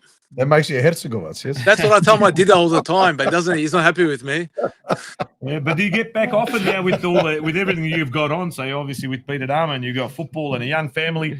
When's the last time you did get back overseas? No, I haven't been since 2017, to be fair. So it's I was meant to go for a few years, but COVID and then all those sorts of things happened, and then another kid came, and then another kid. So it kind of kept pushing me back. How many kids now? I've got 4 and 1 on the way, due January. Number 5. Wow. Yeah. So they're trying to catch up to Kovac. Yeah, that's right. He's really been a good mentor for you, mate. Absolutely. Number 5, congratulations, mate. Thank you. There you go. Svaka čast. So what are you with the mix, boys, girls? I've got 3 girls and 1 boy. There you go. So yeah, we'll get one more boy straight to the priesthood. That's how it used to be, mate. Yeah. Yeah, the second boy straight to the. I'm trying to convince my one now. He's not having any of it. Yeah, well, apple doesn't fall far from the tree. Yeah. And when's Antonio due? January. January. Oh, you're smaller. Yeah, not long. Yeah, so you got a full plate, mate. Professional footballer. We'll call you a faith leader if you don't mind. We can call you a faith leader, and now also soon to be father of 5, and living away from family, living in Sydney. Now, obviously, you've found your new family, and you've been embraced there. You played at Sydney United as well, and you found the Nardled up there. Not too different to here, and they've embraced you, and obviously your MacArthur family, and there's still a Crow connection there with MacArthur as well. And mate, how old are you at the moment? 34. All in 34 years. You've done all of that in 34 years. So that is absolutely fantastic, mate. But yeah, and there's people just sending stuff through, you know. Tomi Uskok, he's Mark Malik. Tomi Uskok, ponos svog prezimena I imena Hrvatskog. You know what I mean? That's the sort of stuff. Julian Lopać, we got here. Bravo, Tomi, Ave Christus Rex. Hrvatske vijeće obrane. Uvijek Isus I Marija. You know what I mean? It's people are responding. Ante Starčić, congratulations, my friend. If you remember him from Melbourne, he's one of your biggest fans. I chatted with him yesterday as well, and I told him that you'll be on the show, and he was pretty bloody rapt. But yeah, you are. You're an ornament to your community. We're sad to have lost you to Melbourne, but yeah, Sydney is now bearing the fruits of having you up there, mate. But well, they are. Look, I know all the A-League experience and everything, but if there's one moment in your career that I think will be always synonymous with you, is that goal, Doherty Cup. You know, running towards the crowd, and that was unforgettable. Ridiculous. There's a lot of man hugs in that corner of Bob Jane Stadium, but like I said, we'd like to see. I think, look, in America as well. Obviously, they've got maybe their tools are a little bit more advanced in how they get their message across. As opposed to a couple of tools hosting a PodroomTV. But the way they communicate, the way they do things, you know, it's a lot of, you know. They do things a lot better in that regard. Ali, I think there is a return. There's a renaissance, not just in our community that me and Rob keep banging on about. Ali, the renaissance in our faith. We are seeing more and more people now. Sveti Nikola Tavlić in Clifton Hill, at Sunshine, at Sveti Leopold Bogdan Mandić in Springvale in Geelong as well. And there are more and more people involved trying to get more and more things happening like what you're doing up in Sydney. So there's a renaissance in our church, I think. We see it overseas. I was overseas in December. You know, like I was saying, my cousin's daughter was going to Zornica. She was 14. She was walking every morning in winter. It's freezing cold, 6 o'clock every day. You know, she's in the kitchen. I'm thinking she's there making her breakfast for school. She's just getting back from mass. You know what I mean? There's definitely a renaissance over there, and let's hope that return to traditional values in this country, with leaders like yourself guiding the way, and Mr. Kovac, even though he's in Crow, but he's left a lasting impression of a lot of those people that are left behind. Hopefully they'll be the new leaders carrying the torch forward, both in Sydney, and it can trickle down. And there are people definitely working on it here, but like you said, it's maybe just a little bit touch ahead up in Sydney, and we can get that happening down here. Absolutely. But we've got here Rob and Rouge Mikulic. The same kinds of Catholic communities exist in Melbourne. You just might not have been plugged into them at the time. Maybe you just weren't going to the right places. Look, it possibly is, but I think there's something like, you know what, like you said, in Sydney, they seem to be wearing it on their sleeve and doing it proudly. And like you said, there's a bit of anxiety, especially if you're, you know, a well-known figure like yourself. You have that anxiety with saying, oh, do I really want to let everyone know? Because, you know, people are going to make fun of me. You know, today's Australia is a bit difficult, and you're not encouraged to actually, you know, profess your faith. You know, if anything, you know, it's golden. Any time anything that Catholic is mentioned, you know, pedophilic jokes are thrown in straight away, and it's all funny, ha ha ha. You know, like it's unfair and it's ridiculous, and it's actually gone to a point of you know, like I don't even know what to say anymore. We've got Ivan Abramovich saying, my son looks up to him. Seeing him at church, he's like, Tata, look, he plays soccer and he still comes to church. We need more people like this in our community. And that's the thing. You know what I mean? These kids see you as a footballer, but then they see you in church and they go, hang on a sec, if he can spend all day and all night bloody running around playing professional football and still find time to go to church, that's what rubs off on kids. That's right. You know what I mean? And it's obviously rubbed off on young Dana there up in Greystanes, because he sees you at church and he goes, how fantastic is this? And that's what you like to see. I used to see footballers, soccer players at Clifton Hill Church as a kid, and you couldn't believe it. You thought all these blokes did was play soccer, but like I said, you're a multifaceted individual. You've got a lot on your plate, and you still find time, obviously, to get to church and to practice your faith and do whatever you can. And now spreading that word out into the community through not only Beat It Armour, but obviously through your words this evening and everyone across Australia that is watching, and even overseas. You're an absolute ornament to our community here, to your family, not only the one you've got at home, but the one that's down here in Melbourne as well. Your extended family, your immediate family, mum, dad, and everybody else. What a fantastic story. And But what's the future hold for Tomi Uskok? Where do you go? Like after football, do you want to take Beat It Armour to the next level? You know, what are your plans? What are your hopes? What are your dreams? Yeah, to be honest, I'm not entirely certain. I do want to do something with Beat It Armour. I want to go a bit bigger. What that entails, I'm not sure yet. Time will tell, and I'll see where that takes me. But that's something that I do want to do. If there comes into coaching with football as well, I'm not sure. I've got an interest in that, but yeah, I'll just take it easy for now and see where it takes me. But there's a few of those things that are playing on my mind mostly every day, to be honest, and just see where it takes me. We'll see. Perfect. No worries, mate.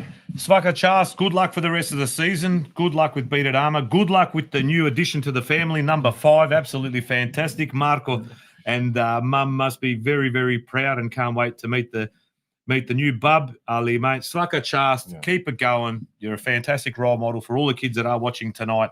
Get involved in your local parish. Get involved in the Crow parishes if you can. You can see if Tomi Uskok is out there playing football as a professional, hand-making. These are handmade. I didn't realise they were handmade, mate. Paracord. I've got some other paracord things.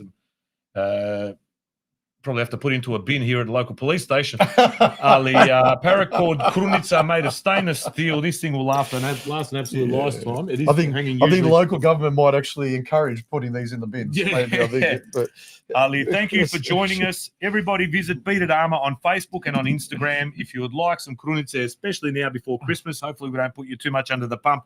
And all these orders come in, you'll be like Penny on the Big Bang Theory when they get those orders, those flowers.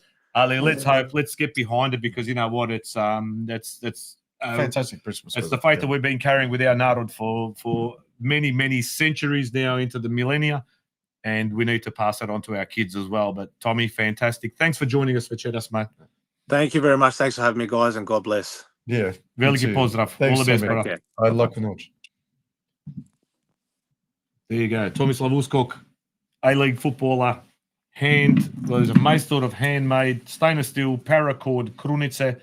Can be tailored to your particular needs. If you have a particular svetats or somebody that you would like added onto those Krunica, they've got some weight to them, I'll tell you what. Well, you know what, so you've seen Tomi grow, like you've watched him play now, 15 years more, really, like from when he was a Knights kid and that. And I don't think I've ever seen him that calm. It just seems, like he knows where he's at, like, and he's happy with his life, and it's actually beautiful to see. And you'd imagine you're a footballer, you've moved to a city, or he's been there for a number of years now, 4 kids, 5th on the way. That must be just chaos. Yeah, but 34 years old, 4 kids, 5th on the way,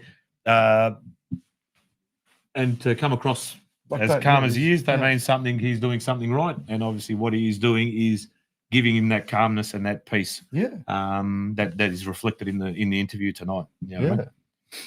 Yeah. There you go. Ivan saying, try and do more for our kids, football and our faith, please. Our kids need that. There you go. So we have had Ivica Kovac, we had Tomi. We'll speak to now, like I said, Robbie Mlinator's Jakov Rimac actually said that we may there's a good guest that he has recommended. I think it was Robbie Zdelic, to have a chat with him in the new year, obviously. So I don't think it would be appropriate to speak with about certain topic like religion on the 22nd of December, because it'll be a little bit, the vibe is maybe not conducive to... The behaviour might not be. But when we're here, when it's all nice, quiet, peaceful, Pamoja every day. Usti 1953, come back to Knights Uskok. Adam Lucic, Tomi does beautiful work. Mate, they're just coming in thick and fast. Petar Finka, awesome young man. Bravo, Tomi. And Rose obviously saying Smolik needs a bit of that Marko Uskok calmness. Marko, that Marko's his dad. And he's not the calmest bloke that you've been in your He life. is far from calm. We're firing people from Lisčić. Now, let me give you a bit of a history of Lisčić. Just outside of Benkovac. And there's a couple other sellers around there that aren't particularly friendly to us, just like the fans on Sunday at the Football West World Cup across the other side. And most of those people that were on the other side at the football would have been from in or not in. The Lisčić, not many of that particular persuasion. Okulica was some of the worst. Yeah, there are some of the worst people that committed the atrocities in the war came from that particular region. And Lisčić, hardcore, salt of the earth, Hrvatsko, Bukovica. I'll tell you what, mate, some of the best people. And on the other side, Metković. They're all right too. Good people. Great people. Great people. Depends on what end of the river you're at when the larger goes through. What do we got here? Jura Hrvojić. I have 2 of Tommy's rosary beads and absolutely love them. There you go. Even rock stars. Rock stars wear beaded armor krunice. And like I said, reach out to Tommy if you want some for Christmas to give to your loved ones or even just for your family to have as an ukras, or if you want to pray. But there really is such a weight to it. And I think you just sometimes you need something tangible, I suppose. And just holding that, it gives you a feeling of something. You're doing something. You're about to do something special. Exactly. You're committing to something where you're holding it. Honestly, beautiful and a lifetime, like you said, like a masculine thing. So for a man to do it, you feel like you're doing something, I know it's a bit sort of sexist and whatever, but sometimes. But we do. We're something's happened in this society where, they were talking about it today, where there was a beating at some train station. Some kid was getting bashed by it, and there were 4 PSOs apparently watching on, did nothing. And I was listening to Talkback Radio on the way home from wherever I was today, picking up the kids from school and whatever. And they just said, where are the blokes? Yeah. Where's the blokes? The train station's going to jump in and say, what the hell are you doing? Guzzy, some kid there's getting belted. And there's even the coppers aren't doing anything. Yeah. What's this? What do we come to? So we do need not a demarcation of duties in the household that you wash dishes or you kostrao. Ali, we need to come with. And look, the church, I don't like to be too critical.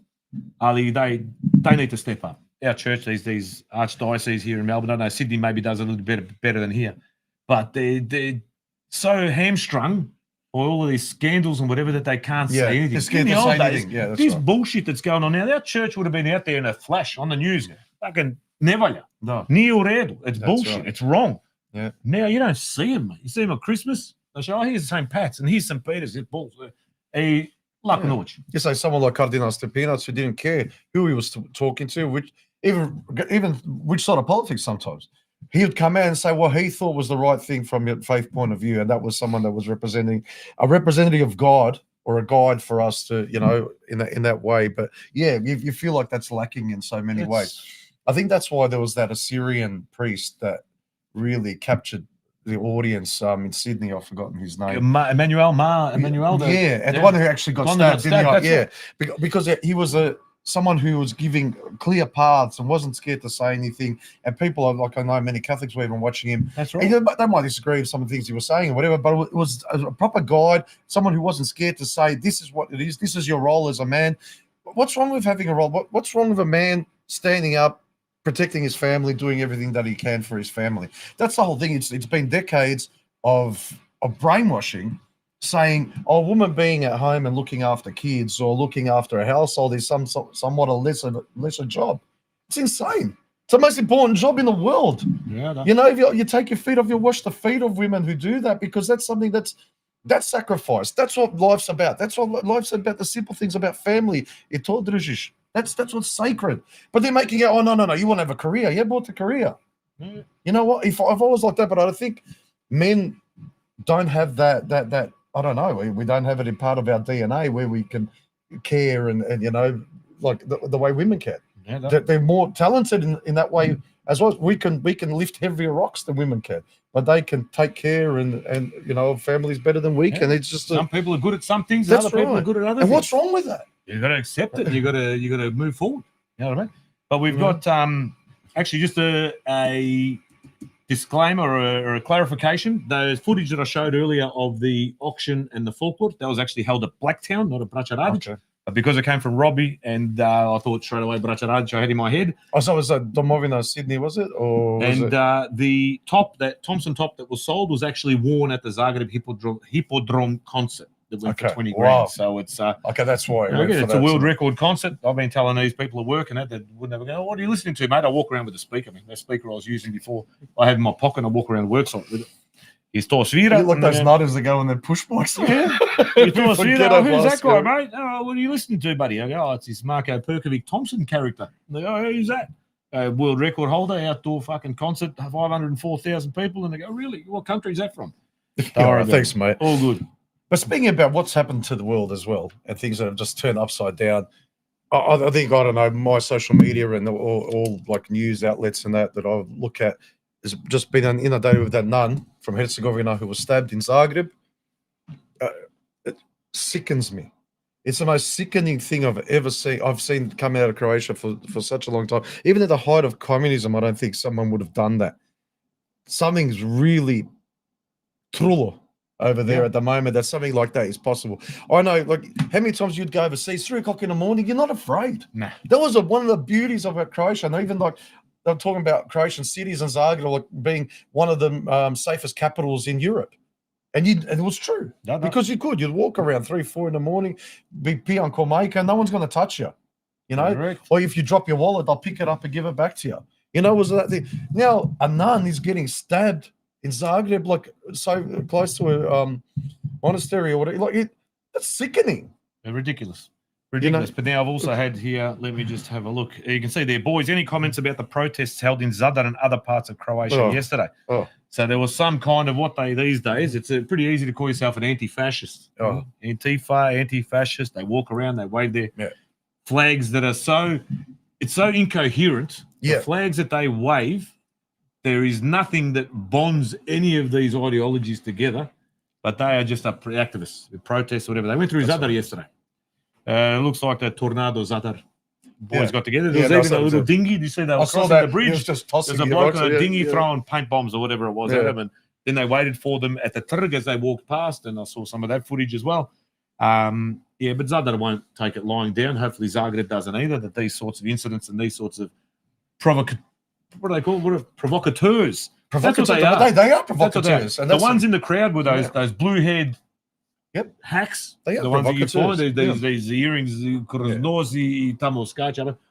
the old Yugos that they're the offspring lost of their them, privileges. Yeah. They've lost their privileges. That's all there was. There was no normal people in that crowd walking through. They can't get Pradida's pension anymore. Yeah, that's what it is. He's 147 years old, still prima partizansko penziju. Yeah. Now, it was it got a bit heated. You know, they had the interrent in between the Antifa protests. I don't even know what they were protesting.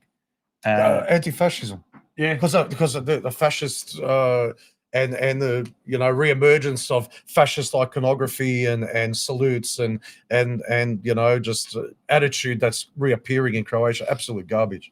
Yeah, because someone says Adom Spremni. And our good friend Robert Modric, who we interviewed early on in our podcast, was there as the only representative or only zastupnik from the Gradsko Vijeće that was there supporting the counter-protest. Yeah? So he was the only one. There was no HDZ there was nobody else. Because during the week also in Zadar, there was a spomenik that was defaced, smashed in half. Rajko Lozo, I believe it was, these Yugos, whoever the hell they are, went and smashed a marble plocha, which was a spomenik for him and his contribution to the Domovinski Rat. And even the Gradnačelnik, who comes from the village of Tin, which is not far as well from where all my ancestors come from, he sort of, it went from condemning the act to trying to distance himself and condemn. It was a shambles. So he shit himself. He shit himself. He's probably playing to Twitter because these people go by fucking polls and bullshit and whatever. Robbie Modric was there with the counter protesters. Obviously, he wasn't throwing paint bombs and everything like that, but he was there to show his support against this people, whatever you want to call them, that walk through that city, because we've got them here every day. Look, that's exactly what it was. Yeah, it was done in tandem as well. The same shit happened here in Melbourne. I was at work the other day. There were some people protesting at the front of a Celtics. In front of a Celtics server. I was wanting to go buy a fucking picnic. Yeah, bought that. A pack of juicy fruits. I had no paint bombs on me and I didn't have a dinghy. Ali, yeah, you can see the footage. You'll find it all online. Oh, It's, mate, it's everywhere. And you look at it, there's not one drone footage. No. Not one from above to show what the numbers are like. But it's always in the crowd to make it look like there Yeah. was thousands there when there was really fuck all. But no, but it's disgraceful. And you know what? Out of the 4 cities, I think it was Pula, Zagreb, Zadar, Split, were the 4 I think that they had. Not one Croatian flag amongst them. No, I think there was one. Oh, but well, yeah, with a There was Petokra. one. No, they did have one, but they usually do that just to sort of show, oh, we're, you know. But there was a skull and crossbones there. Exactly right. I saw that one that was highlighted as well, saying looked very similar to the flag that was carried through Vukovar in 91. You know, socialist flags left, right, and centre. So I don't think it takes a genius to figure out who these people are, what they want, and what their goals are. Marko Uskok, so Tommy's there. This Saturday we have men's Krunica. I think that takes place out at St. Pat's. At the front, I think next to Stepinac' That's right, every so often on a Saturday. Ivan Abramovich, people are too scared to discipline their kids these days. You know, the way the laws are. It goes beyond that, I think. But exactly. World's gone too soft. Hrvatsko vijeće obrane, my hat down to Tornado Boys regarding the protests in Zadar. So jump on, have a look at the footage. Saw that. Look, it's not good division of that sort. No, it's not. Ali, sometimes the majority, the significant majority needs to stand up and put a stop and the silent majority has to cease being silent. And say this is bullshit. You cannot do this. You can't go smashing a spomenik to a branitelj, a hero from the Domovinski rat. You can't go waving flags that slaughter their own people. Yeah, but through the city center of Zadar or Zagreb or Pula or Rijeka or whatever it is. Same as here. Even today, Anzac, I'll go on tangent. Anzac Station, this new Anzac loop bullshit. They've done it in lowercase. Yeah, they don't even know what the word means. Yeah. Capital A for Australia and then NZAC in lowercase. You know, got no idea. I used to go to school and these kids would bring their Didders medals and my granny dad fought in Tobruk and whatever. And I couldn't relate. Yeah, Ali, you respect the sacrifice these people.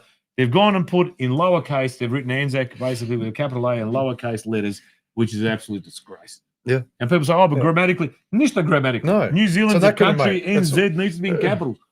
Yeah, AC you can put in lowercase if you want. Ali, what an absolute slap in the face to our neighbours across the channel. It's a disgrace. And that's just, it's indicative of where these countries come. They don't give 2 shits about nothing. They don't care. They don't care. Ivan Abramovich, lefties, Fala Bogu, they've taken over, but they've taken over all facets of I don't know if they take. Well, are they taking over? Yeah, they probably have. They've infiltrated it. You can call it infiltrated, and they are just directing the narrative. Look, there's all sorts of theories that these ones that come out, the Soplačenici, that they're actually paid by a higher power that may or may not come out of Hungary. I don't know, but look, you know, whether that's true or not, whether these are conspiracy theories, I don't know. But what I do know is these are citizens of that country who have got no respect for the, like we're talking about, the fundamentals of the country and its beliefs and the people and how much and how hard it was fought for and the sacrifices that were made to just have that free Republic of Croatia. And then they start talking about constitutions and Avnoj and this and that. But oh my God, it's a shame. We're seeing it here, we're seeing it there. But when I was speaking to, so a big shout out also to David Sladic, who was there yesterday. Big Dave, Joe Sladic's boy from overseas in the big Dynamo Top, the biggest the unit. He was a unit. He was a unit. He was loving the tunes from. He was there till stumps. But he was just saying over there at least they nip it in the bud. Yeah. Our narod is still somewhat unified and in a majority where when this shit happens, they're in on it. Yeah. So now, like this stabbing in Zagreb, obviously it was a migrant who stabbed a nun, yelling whatever he was yelling, some sort of Islamic slogan or whatever. Look, over there he goes, he's from Križevci. He goes, in Križevci, there was a particular minority that started attending the local nightclub, started doing inappropriate things with the young ladies from that local area. Yeah. And very quickly, the locals got together, and those people are no longer attending that nightclub. Yeah, probably not even able to work anymore. Ali, he said, at least in that regard, the narod can come together. But this thing as well, they're pushing the buttons. Yeah, there was some pushback in Zadar and some of these other cities, but it'll get to a point where people aren't going to take it anymore, and they're going to end up throwing them off that bridge instead of throwing them. But put something in perspective as well. So the night before, or 2 nights before, that Časna Sestra was stabbed there in the middle of Zagreb, and then this happens. Talking about refugees, talking about whatever. They don't even know what they're talking about. All these. No, it's all mixed. But what would have happened if a refugee was stabbed by one of the locals on that Friday? What would have happened at that march? Yeah, there would have been signs left, right, and centre about racism, this xenophobia, this, and all whatever. But Tishina, not a word. That Dalia Oreshkovic came out and said, "Our prayers. You're responsible for this shit." Yeah.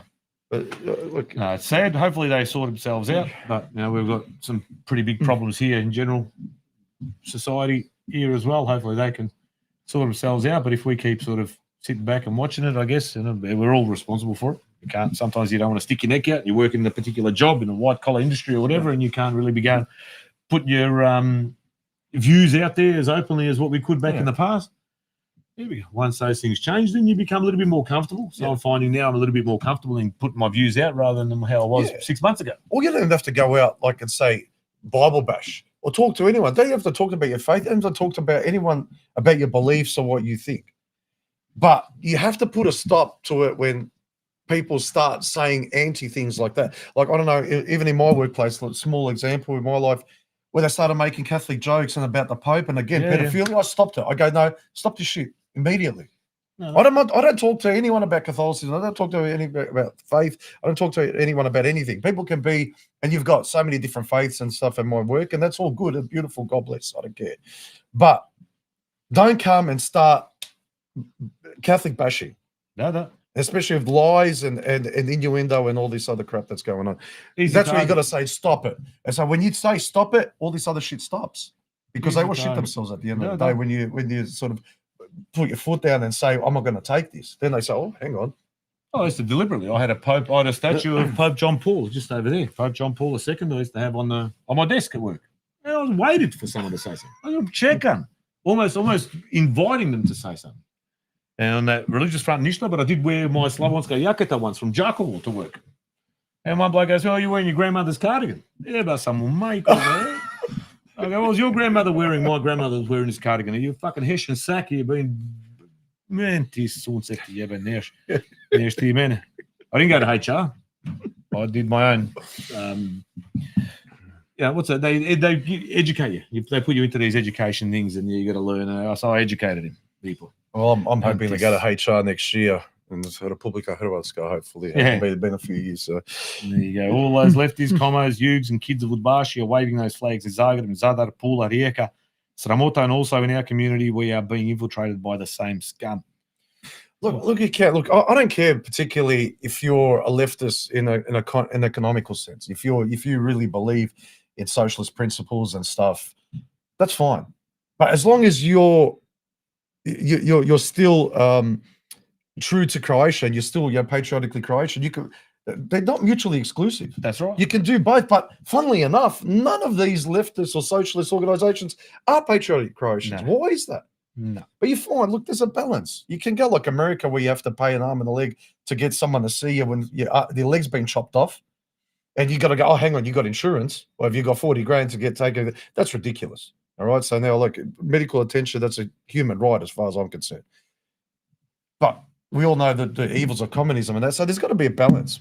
You know what I mean? There's something in between when you're talking from an economical point of view. Exactly. Not from an ideological point of view. Yeah. So no one says you're less of a crow or less of a whatever if your politics are a little bit different. That's right. But if you don't like, as long as you've got Croatia's best interests at heart, but they're coming out saying no borders, no this, no that. So you've got no respect for the Republic of Croatia, and it's hard fought borders. How many people died for these?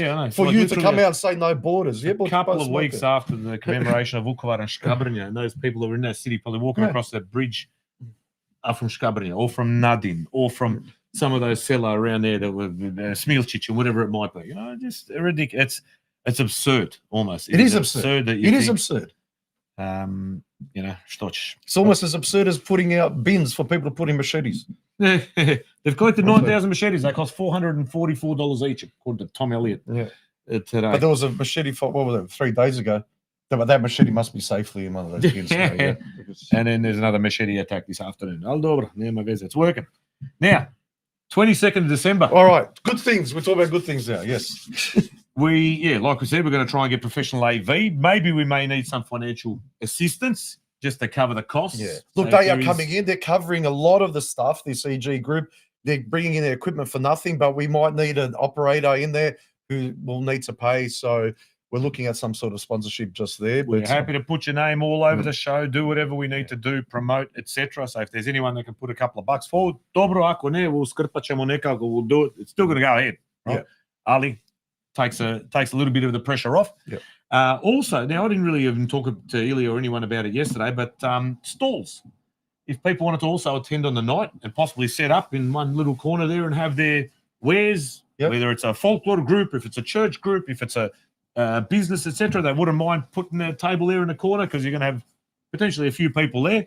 Why not? By all means. Doesn't cost you anything. If you've got a trestle table, a tablecloth, and stick your things on there, information, whether it's, from our community, sve dobro došlo. Throw a little something to Dynamo, or even go off to paying that operator that goes to that. Why not? But one thing that we do want is as many organizations to come and be there. Okay, it's a Dynamo, but it's not a Dynamo event per se. This is something for the whole community.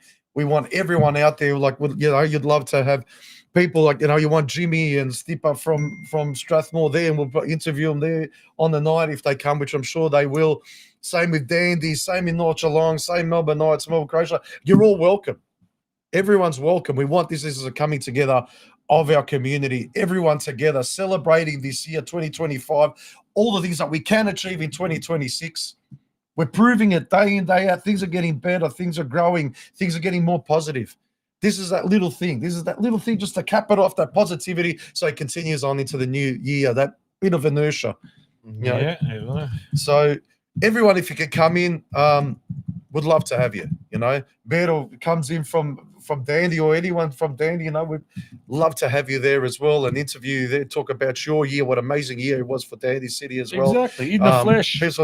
People from all folkloric groups, Hrvatska Zora, Mladi Hrvati, Zvonimir, interstate people, my God, you're all more than welcome if you're in and around Melbourne. If you're thinking of coming to Melbourne to visit family, try and come in a few days earlier, come in on the 22nd, you're more than welcome. This is, I don't know, we want to make this something huge, and it's really, at the end of the day, just about the community. It's got to be broadcast live to the world. Exactly right. Koliko smo šašavi, but best behavior spolj moramo biti at least up to a certain point, and then vidit ćemo poslije toga. Let me just check, and I'm just going to pop it across the bottom of the screen. So it'll be normal time. So those of you that are watching, so we're not on for the next couple of weeks. Yes, that's right. So this is our final official Podroom show. Ali, Monday, 22nd December. How can I slow down? This is going across too fast. Smanji ti brzinu. Vidiš ti to, bro. Monday. Look at this. Started off, we couldn't even get the microphones on at the start. Look at you now. Buttons, you can see the panel here facing. You're like Richie Cunningham, like a director. Sure, So Christmas party, Monday, 22 December, St Albans Dynamo Soccer Club. Doors will be open earlier, no doubt. If you would like to sponsor, reach out. If you would like to attend on the night and potentially have a table set up somewhere in the sala there and flog your wares or your business or your community group, whatever it is, by all means, just let us know so we can figure out where we're going to set it all up. Nema problema, open door. If you're a sponsor of clubs, not just Dynamo, any soccer club or folklore group, whatever, you're more than welcome to come. And wear your stuff proudly. Make sure the whole world can see whoever it is that you represent. Because if you're supporting the community, we're supporting you as well. More than happy to have you out there as well. The more the merrier, like we said. We've got Usti 1953. Smolik, where'd you get your jacket from? Hrvat, HRVART.com.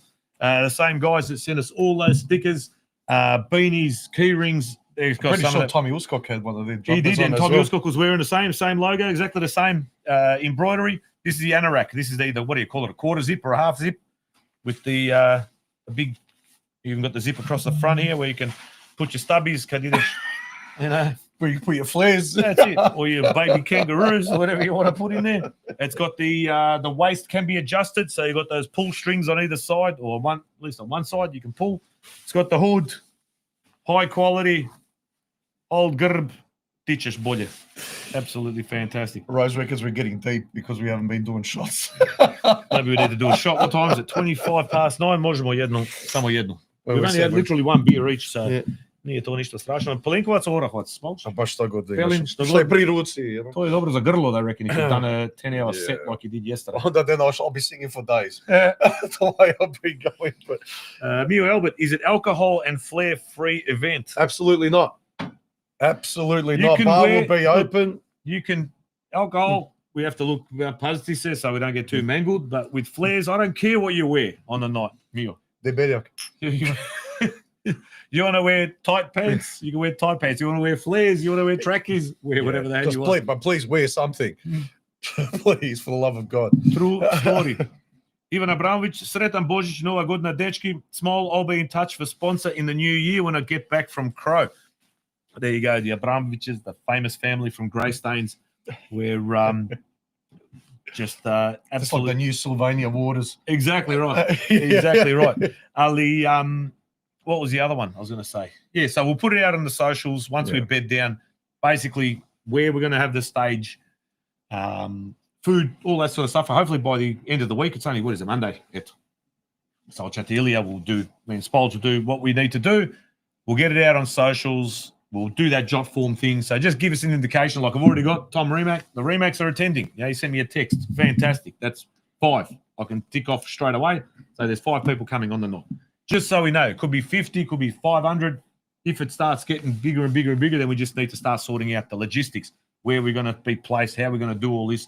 How many yaints? Yeah, look, the way Yeah. things are going, I think it's going to have to be downstairs because, like you say, you just know here 5 plus 5, all these people. I know off the top of my head there's going to be 50, 60 just there. More people are going to come. Like, let's make this a party, you know? Let's and make it's it for nice. you know? Let's get together and then just. And again, Have it's a going good to go on live, and there's people in Crow that are watching this. Yep. Now you can tell you, Rello's my cousin tuned in. I didn't even know he was even knew this was going on. My cousin Marco at Streets, I mean, yeah, he's watching, you know, from Crow. Yeah, he's watching. Ali, Matko Jelovic will be on. If you've got any other one, people that you know might be good guests on the night. Yeah. So it kind of needs to fit the occasion. Yeah. You know, we're not going to speak to the Archbishop of Rijeka. No. When and you got me and Mio Albert in the back doing this. Yeah. But maybe and there is. Neil Albert arguably coming with our clothes on. Actually, he was very angry with us last week, Spolge, because Was we he? didn't talk about the Hrvatska Nogometna Liga and some of the results. Let's So not I've talk, decided tonight we should talk about the Europa League let's not and talk some of the about results. Karma, sve se vraća. Yeah. Nah, We don't believe in karma, ali we say sve se vraća, sve se I plaća. tell you what. Boy, Hajduk Cup 5, Dinamo Cup 4, much of a muchness. I'm scared what's going to happen against Real Betis, to be honest. But I watched the first half of Hajduk versus Lokomotiva. Varaždin, sorry. Yeah. Yeah. But Ivan said he'll be in touch with us when he gets back for the future. Name, surname, 8812. Dolazim. We'll put you down There as you go. one. Thank you very much. And I'm pretty sure I know who that is. They told me who it is, name, surname, Bali. We got you down. Anyway, so we're slowly sort of counting informally. Yeah. So if this job form goes ahead, it'll be basically if you want to put your name, you don't want to put your name. As long as you can tick the box and say, yes, I'm going to come. Yeah. Don't do it 100 times so that we get excited and think there's going to be 4,000 people and Iliad puts 40 fucking yates on. I think Gilly is more excited than anybody. His reaction last night. He's Here so we good. go. I reckon he's already food prepping. Islet, Braća Kumerle, put them on live on the 22nd. You seen those guys?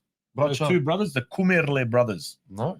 They're usually in some tiny room singing just covers of songs, Thompson songs. Have you seen those two guys? No. Now they've been turning up like on the Trg in Zagreb, on the Trg in Rijeka, Okay. and they're turning up everywhere. But have a look at them. Music-wise, no.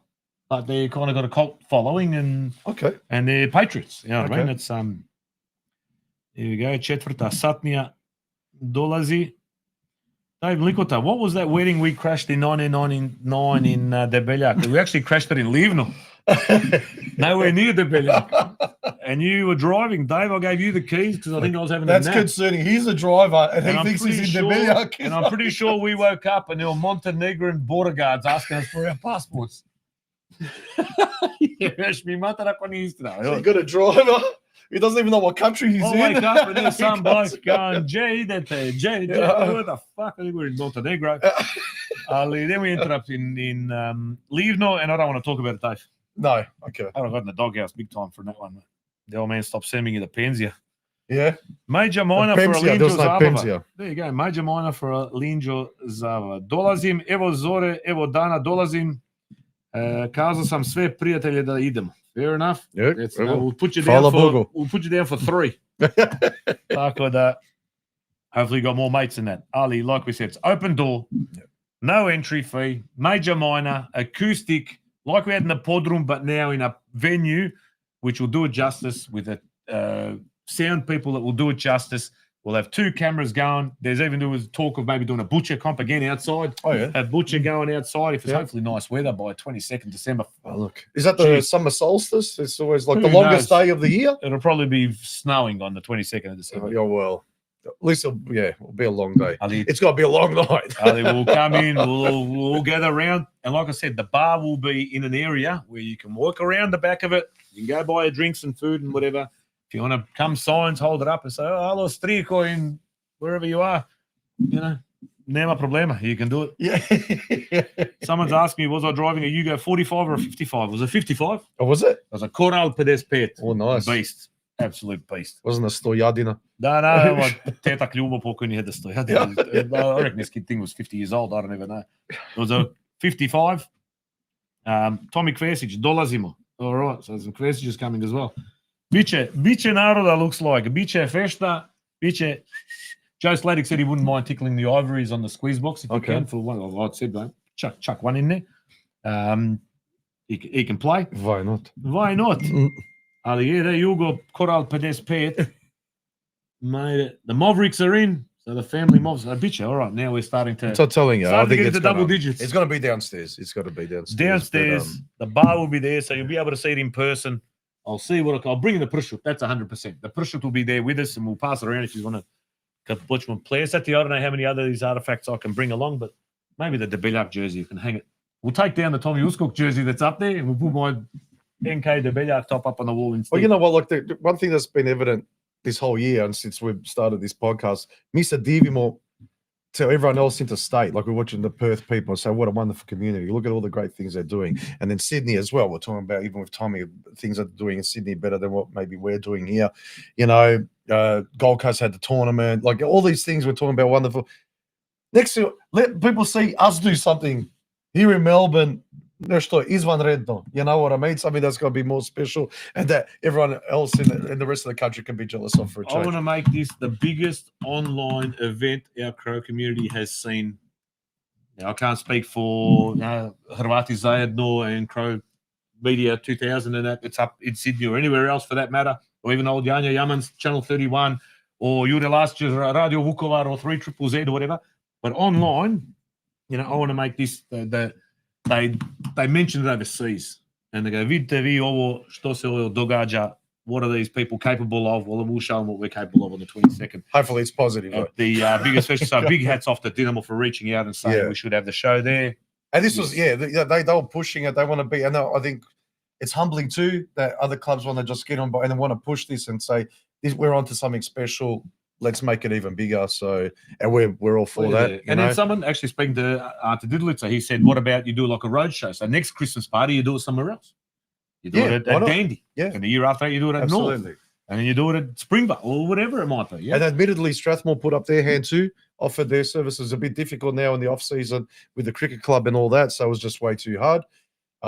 So, We can do an Easter party at Split. well, why not? There you go. Why not? After You know, Korizma, so- we can figure something out. Yeah. Easter Monday. Dogovorit ćemo se. Well, honestly, and it's something on behalf of Dinamo and behalf of, because they're hosting and us, especially just to say thank you. Major Mine, obviously, to say thank you for all the support, for everything that's happening in the community. Like, let's celebrate the good things that we've got. Let's, da ne kukamo više, like, I mean, I suppose it's part of our DNA and our culture as well that we're pretty cynical and critical, but I think that's changing. Yep. I think that's changing as well, and we're changing that, and we can sort of start identifying the good things that we're doing and maybe concentrate on those good things that we're doing instead of just harping on about the little things that just go wrong, you know. Exactly right. So come there, let your hair down, have a feed, have a drink, have a sing along, because there's nothing like it, man. I'll tell you what, Major Minor Unplugged, Adelaide Festa got a fantastic exposure to that a couple of weeks ago. I had it here in my pod room with a couple of guests that we did have here. Ali, What a night, though. you know, what a night. It was just Ali- captured on camera for Ali 7.5 Dinamo, hours, but it was which is basically party central. Even yesterday, it's a Sunday. It's horrible weather, and the vibe was just fantastic. So hopefully we can replicate some of that. So everyone's welcome. Pozvaniste. We'll get all the information out to you as soon as we can of how it's all going to pan out. Ali, definitely happening 22nd December, 7:30 p.m. Australian Eastern Standard Time. If you want to tune in, organise a party at your joint. If you're not able to make it, stick it on the TV. If you're interstate or whatever, call your mates over, and then when we do shots, you do shots with us. You call us the snummer, because everything is real time now. You got to think you're a Debelyak the amount of times you're going to be doing shots. Damn straight, girlfriend. Now the Kavars are in, all 60 of them, bro. Says, I need to lagala too. It's true. You just need the cold chicks in, and it's basically a full house. How many Close the doors. songs are you expected to play? How many did you play all up in Adelaide with the acoustic set and the Over 80 songs. over 80 Over songs? easy. How did Easy you- over 80 songs. Kako na noga stojiš? You get the mess. Yeah. Donesi mi gifts. I watched that one about 4 times. Ali, well, if you watch the original podcast with Major Minor, I don't even know how many we played, but there was plenty. Even I got involved. Started playing bloody. I don't even know what I was singing by the end, to be honest, Ali. Yeah. Ante Starčević, good night, brother. Good to see you yesterday, and thanks for tuning in. Ljudi moji, tebe tipo, like we said, it's been a long year. Yes. We're going to have a couple of weeks break, and it's not really going to be a break. It's going to be organising what we possibly can to make it the best event we can for our viewers and for those that are in attendance. So me hope you'll all come along if you're able to. Yeah. Plus, I've got about 58 Christmas parties to attend between now and then. I onda pitanje ako ćemo stojiti na nogama. I'll be all right. I'll be all right. I'm trying to stay away. I don't think we have a Christmas party. We had something today. There was a picnic. I went in and stayed very short time and came home. Ali, it'll be all hands on deck. Concentrate. The AV guys will help. George Romania Biner and Major Minor will be behind the scenes also helping with all the AV stuff that needs to take place. Dinamo's going to do their part, and thanks for hosting. And all we can ask for is for you guys to turn up in numbers so we can zapjevati kako Bog zapovida, let our hair down. 22nd of December. You got a couple of days to recover till Christmas, and then you can spend time with your families. I nakon toga neka nam partija sudi. Exactly right. And on that note, nek nam partija sudi za večeras as well. Ali laku noć. Thanks for tuning in. Episode 20. So we've done 20 episodes, Spolge. Wow. With one more to go, and that'll be in a couple of weeks' time. 22 December, 7:30 p.m. Australian Eastern Daylight Savings Time from St. Albans Dinamo, live. If you're able to, come down. Dođite, Major Minor live. Matko Jelević tuning in, and we're going to sing Make or Starter to him live. It's going to be an absolute belter. Yeah. And we'll announce any further guests that we've got. But get down there, give us a couple of weeks to prepare, and we'll see you all then. But for everybody that has tuned in, that sent messages, that's contributed in any way up until now, hvala vam od srca. To all our sponsors, thank you. To everyone that sent us stuff, we can't thank you enough. You know what I mean? It's huge. The support, the feedback has been unbelievable this year. Like we can't believe it. Like you said, I think you're going to mention maybe in the song in a couple of weeks' time. That's right. We didn't know if we're going to last 1 or 2 episodes. You know, I have written a song. I haven't sang one on this show in 20 That's the episodes. other thing. There's a selling point there. 20 shows, I haven't sang a song. Yeah, but I've written what I think Denis Dumančić would say it's a belter. Could be a flop. If you want to hear it live, come down. If you don't, tune in. Either way, hvala vam svima for supporting the show. We love the love that we receive. Yeah, Wherever you no, go, it is overwhelming. It really, really is overwhelming. you know, we didn't expect. No. Ali, We're going around the country and people coming up and say, you know, we tune in and people you would never, ever expect to tune in, you know, like humbled by it. But again, I don't think it's a reflection on us. I think it's a reflection on our community, because what we're doing is just holding up a mirror to you, what this community is doing and how special this is. And you're seeing it and actually not taking it for granted. you know, and seeing those things. And I think that's why people are so engaged in it. You know, That's it's just becoming a conduit that we can show people. And we've also agreed that we're going to dress as we are dressed in the icon in the top corner of your screen. Either Moshe. So you still got the leather jacket? Does it still fit? It does. I've worn it a few Have you still got the T-shirt? I do. I don't know if that fits. That's all right. We'll slap the gut in. And then for Marcus Rajic, if you want to come and see the guns in person, I'll be wearing my split top from the 2024 tourney. You'll be able to get the measuring tape to see these 24-inch pythons in the flesh. But there's a hit in the making. Like you said, you know when you've written a good song, like Dennis Dumacic says. Paul Stanley said that too. He knows he would stop writing a song if it wasn't a good song, but he's a miserable bastard, so I don't know whether it's going to bring him up. But anyway, you know when it's a hit, and this one's a hit. So no worries. Ljudi moji, lako noć. Thanks. Messages still coming through. You know, John Billish from Dinamo there. We were chatting yesterday. We got Dragan Vucina. Jimmy from Strathmore sponsoring $500 for the sound people. Eto. Riješeno. Starting, it's like a teleton. Yeah. Like a radioton. Radioton. Triple trostruko Z. 500 Strathmore split. Lock it in, Jimmy. I'll collect tomorrow morning. Jimmy. I'll collect tomorrow morning at about 6:45. Cash. Before the toolbox meeting. Lock that shit in. So, Cash. Olako. We're getting one more sponsor. We'll be just throwing money at the crowd on You're gonna be and prizes. And prizes. I didn't mention. Oh, there's prizes, but if you've got any prizes you want to give away, you want to sponsor being as a prize giver, whether it's a voucher, whether it's some merch that you might have from your club, whatever. Samo javite. It's all dobrodošlo. It's all for it's not even fundraising, you know what I mean? Yeah. If you want to put a bit extra at the bar for dinner or whatever, if you want to make a donation to a club, nema problema. Ali, if you want to give away a prize, we're more than happy to give it away and plug your product and or club or association, whatever it is, on the show. Someone's asking, is there a maximum capacity? We're talking about St. Albans Dinamo, so no. We can always knock up a couple of those marquees out the front. Nema problema. The more the merrier. The more the merrier. If it spills out onto the terraces, you know there was 5,000 people at the tournament. Julian, thanks for the great year, boys. Can't wait for season 2 of Podrum, and he's going to be sending us a couple of those jerseys from the tourney, the CSC vintage sponsored jerseys. Yes. Can't wait for that. You know, again, he's just you can't express your gratitude enough for what people are doing in the background behind all this.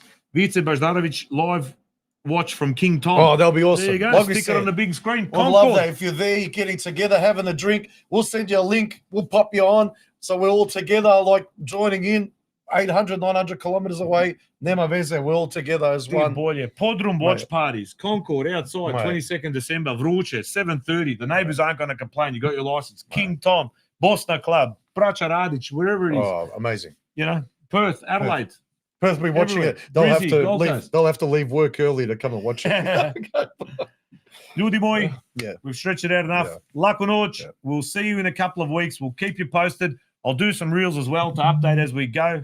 Now that we've got a little bit more time, there's no show next Monday or the Monday. Is it the Monday after that? What are we now? The 1st?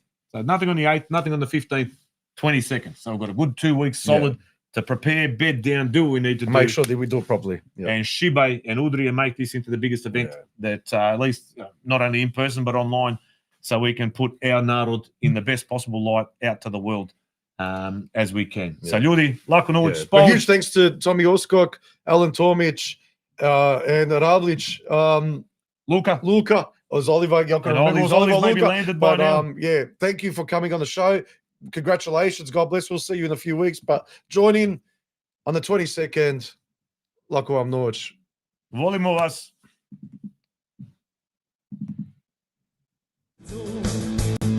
Satavana iz Podruma, je rakija, ja me opila.